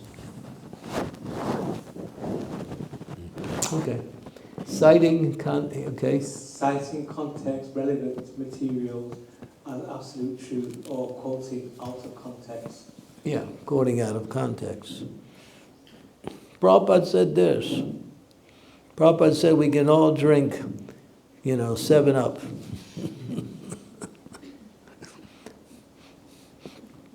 I can ask Shruti Kirti to tell that story. Okay. But Prabhupada said so many things, but they take it out of context. Yeah, so Prabhupada drank 7-Up one time, and he said, this is very refreshing, it's good for the health. So then all the temples were stocking 7-Up. And Prabhupada said, where did they get that idea from? So it's an excuse to enjoy. That's all. Arguing or debating largely or wholly on the basis of Emotional appeal. Trying to convince people by getting to their emotional aspect, not on the philosophical level. You can do that.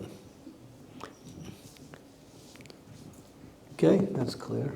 That's another form of examples of poor or dishonest use of scripture. And the last one? Hare Krishna Prabhu. On this point of arguing and debating on the basis of emotional appeal, is it that which is done in the name of religions or sectors? You're going to go to hell, man, if you don't go to church. Yeah, you're headed for that. There's no doubt about it. I mean, how much philosophy is in there? I've heard it so many times. Excuse my language.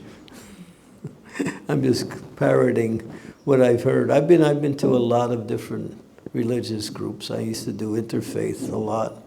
So you get these things, these one-line statements that are simply both based on fear or some kind of emotional excitement to get people to do something or not do something. But if you discuss it, then there's so many other things that come up.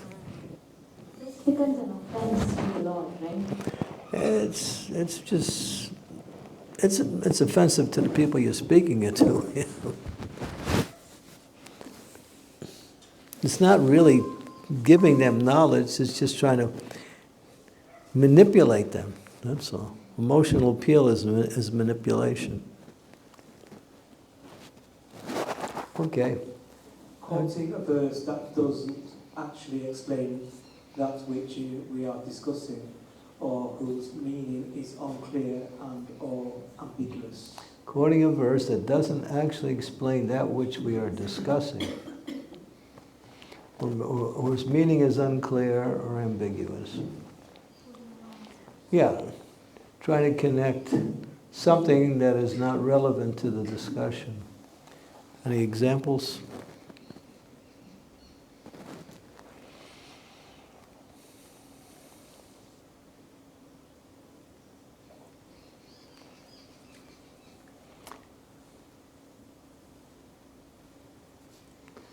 Never was a time that I did not exist, nor you, nor these kings, so nor in the future shall we cease to be. I think that's pretty clear. What would be an example? Yeah, someone gonna want to give an example that connecting something that is unclear. Yeah.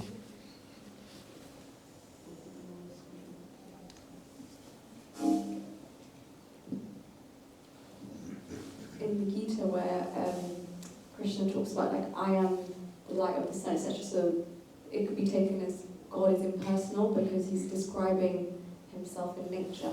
Yeah, good. Very good. He says in the 10th chapter of Bhagavad Gita that he's connected with the best of all things in creation, but that doesn't mean that's him. Mm-hmm. Yeah, okay, good. Okay? Somebody is misusing the word soham, aham, brahmasmi, and therefore I am the supreme. But that is not. These are Vedic words, but soham does not mean I am God. Soham means I am also the same quality. Yeah, this is an example of misuse of a shastra. We're almost done.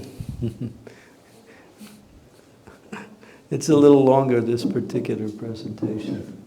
Yeah, so that's an example of using a statement that doesn't really apply. And then expanding on that. So soham doesn't mean I am that, but I am part of that. Yeah. So therefore you need guru to explain. Sri Radha Gokulananda from London. Responsibility of learning. Okay.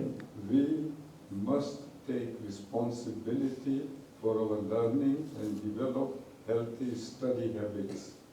Developing a taste and appreciation for the study of Srila Prabhupada's books and understanding the relevance of Shastra within one's life will inspire us to study and study well. Understanding how we learn and what we must do to facilitate our learning will assist us in developing the study skills necessary to learn. Yeah, taking responsibility, developing a taste, appreciation, developing those study skills. See how it's important that we study and learn Srila Prabhupada's books. Okay, this is the same thing we quoted at the Prabhupada. This one comes up again, that same verse. Unless you read all of the books that we have translated, after some time, you'll all go back to, you'll fall down for your position, you'll simply take to eating and sleeping bodily activities and miss the eternal. This is from Chaitanya Charita. Krishna Balaram, Shastra Shakshus, real. I'm not sure how many slides are left. Can you take a look and see what number slide this is? 63. Huh? 63. 63, that means there's only two more slides left. Okay. Okay. One should develop the ability to see through the eyes of Shastra with a Krishna-conscious world view. The ultimate goal is to realize Krishna's presence everywhere and to see his hand in everything. Okay, this is Shastra Chakshus, seeing through the eyes of Scripture. This person is looking at these different persons, but what is he seeing? He's seeing that everyone is part and parcel of God because everyone is a spiritual being and everyone has God within the heart. He's not so much focused on the external bodily, but the actual person within. So this is seeing through Shastra. I see you, but am I actually seeing you? No. I'm seeing your body. I have never seen you, but I know you're there because your body wouldn't be able to function unless you were there to make it happen. So we never see each other, but we see the vehicle that we're inside of. So to see each other means to relate to each other on the spiritual platform, not simply on the bodily platform. Okay? Okay. Personal realization does not mean that one should, out of vanity, attempt to show one's own learning by trying to surpass the previous acharya. He must have full confidence in the previous acharya, and at the same time, he must realize the subject matter so nicely that he can present the matter for the particular circumstances in a suitable manner. The original purpose of the text must be maintained. No obscure meaning should be screwed out of it. Yet, it should be presented in an interesting manner for the understanding of the audience. This is called realization. Very, very concise understanding of what is realization. Understand it, present it as it is, speak it in your own words according to your own level of understanding. Don't try to create new meanings out of it, but try to present it in an interesting manner. So, a lot of this requires some discussion, some thought, but remember this verse, it's from the first canto, 4th chapter, 1st verse. The essence is personal realization. Does that mean that we should try to go above and beyond the previous acharya? We should try to take what is there and present it according to our level of understanding, without taking away from it, without adding to it. Okay? And this is the last slide. So these are the different categories we went through. Knowledge and understanding, personal application, preaching application, faith and conviction, Prabhupada's mood and mission, evaluation, academic and moral integrity, responsibility for learning, Shastra Chakshus realization. Okay. Hare Krishna.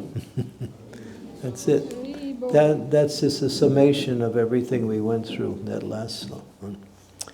Okay, I think I can make this available for those who want it.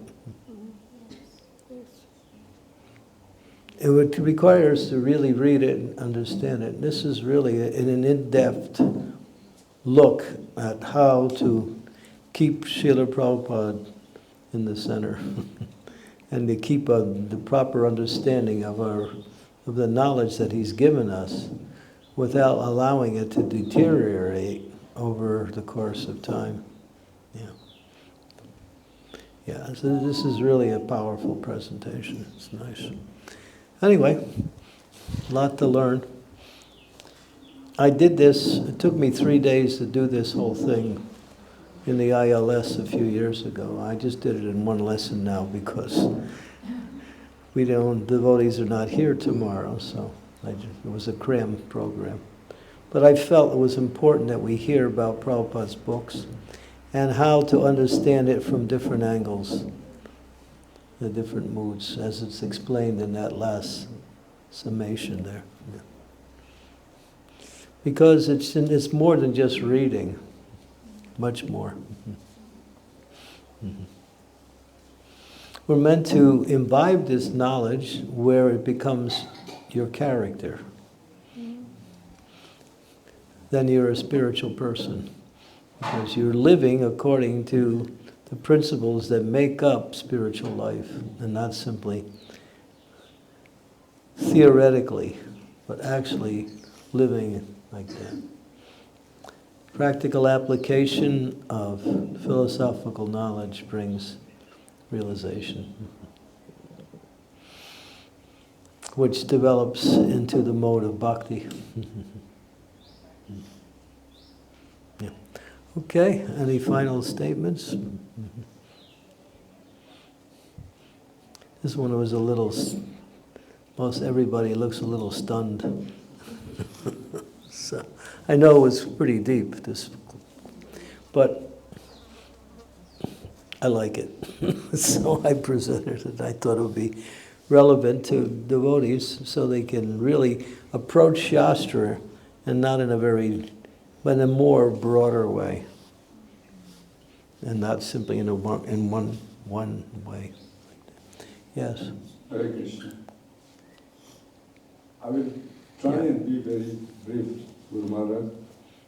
The amount of information, the amount of knowledge, instructions, ideas that we have received in this retreat, there is so much to take, so much to absorb. It can be scary. Sometimes I don't like reading for sake of reading, but reading to understand and be able to repeat.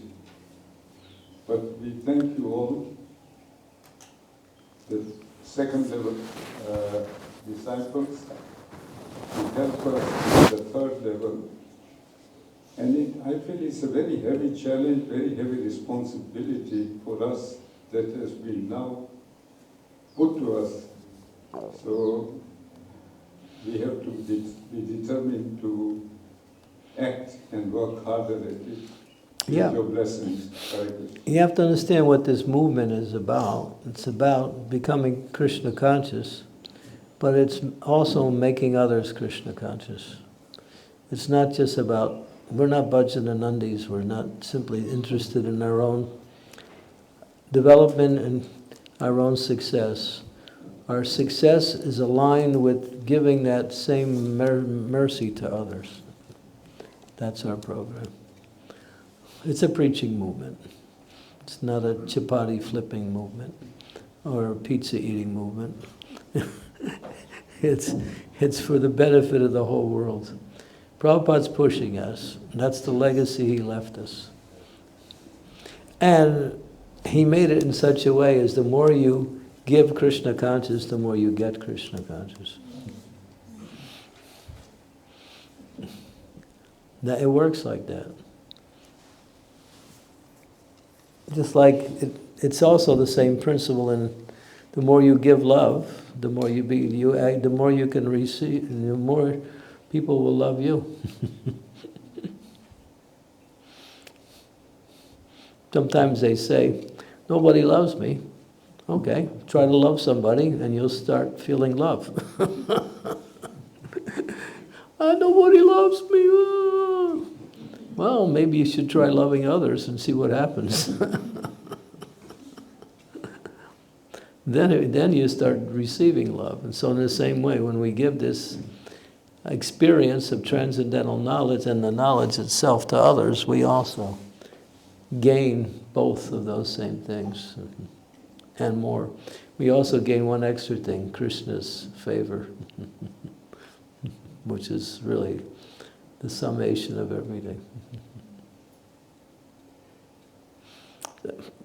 Yeah, so take it up. Well, you have nothing to lose.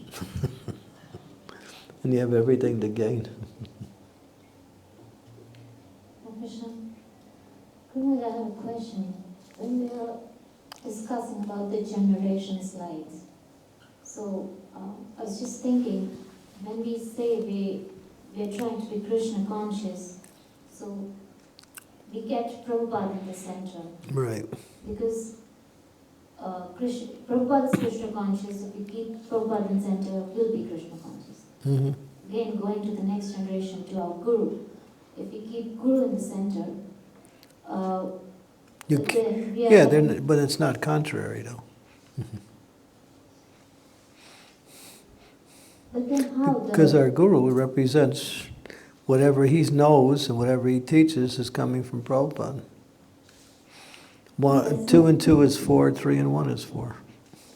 But then we saw the slide where the issues, there was something. We had 4 things. So eventually, with the generations, certain things are getting less. Yeah. So if we are going, if we are trying to be Krishna conscious through our Guru, through his Guru, then how does it fades out?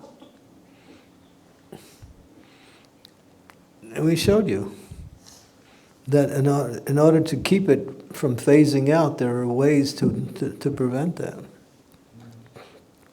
That came up in the beginning. Create study groups.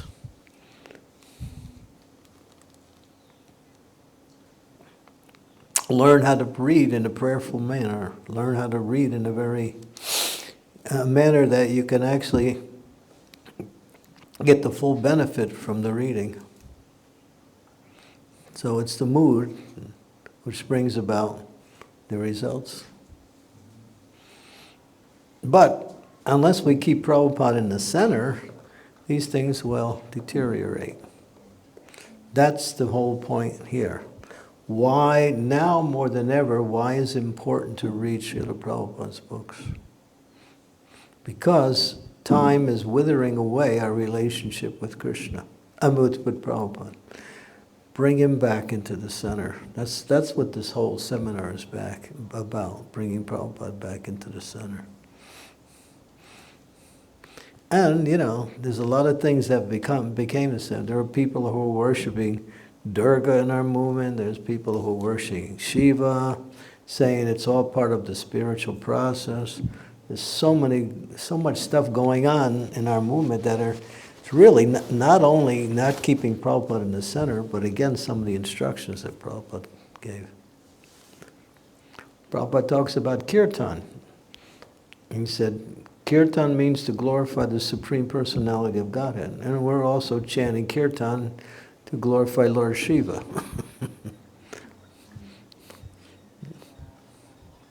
So a lot of these things are going on, and people are being influenced by that.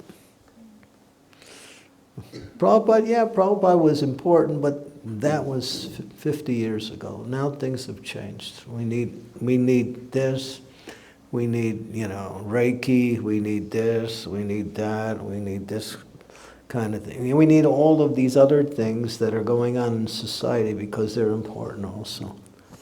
I'm not saying Reiki is not important, you can use it, but everyone's kind of making these things as a substitute Now, it's not about becoming Krishna conscious, it's becoming mindful.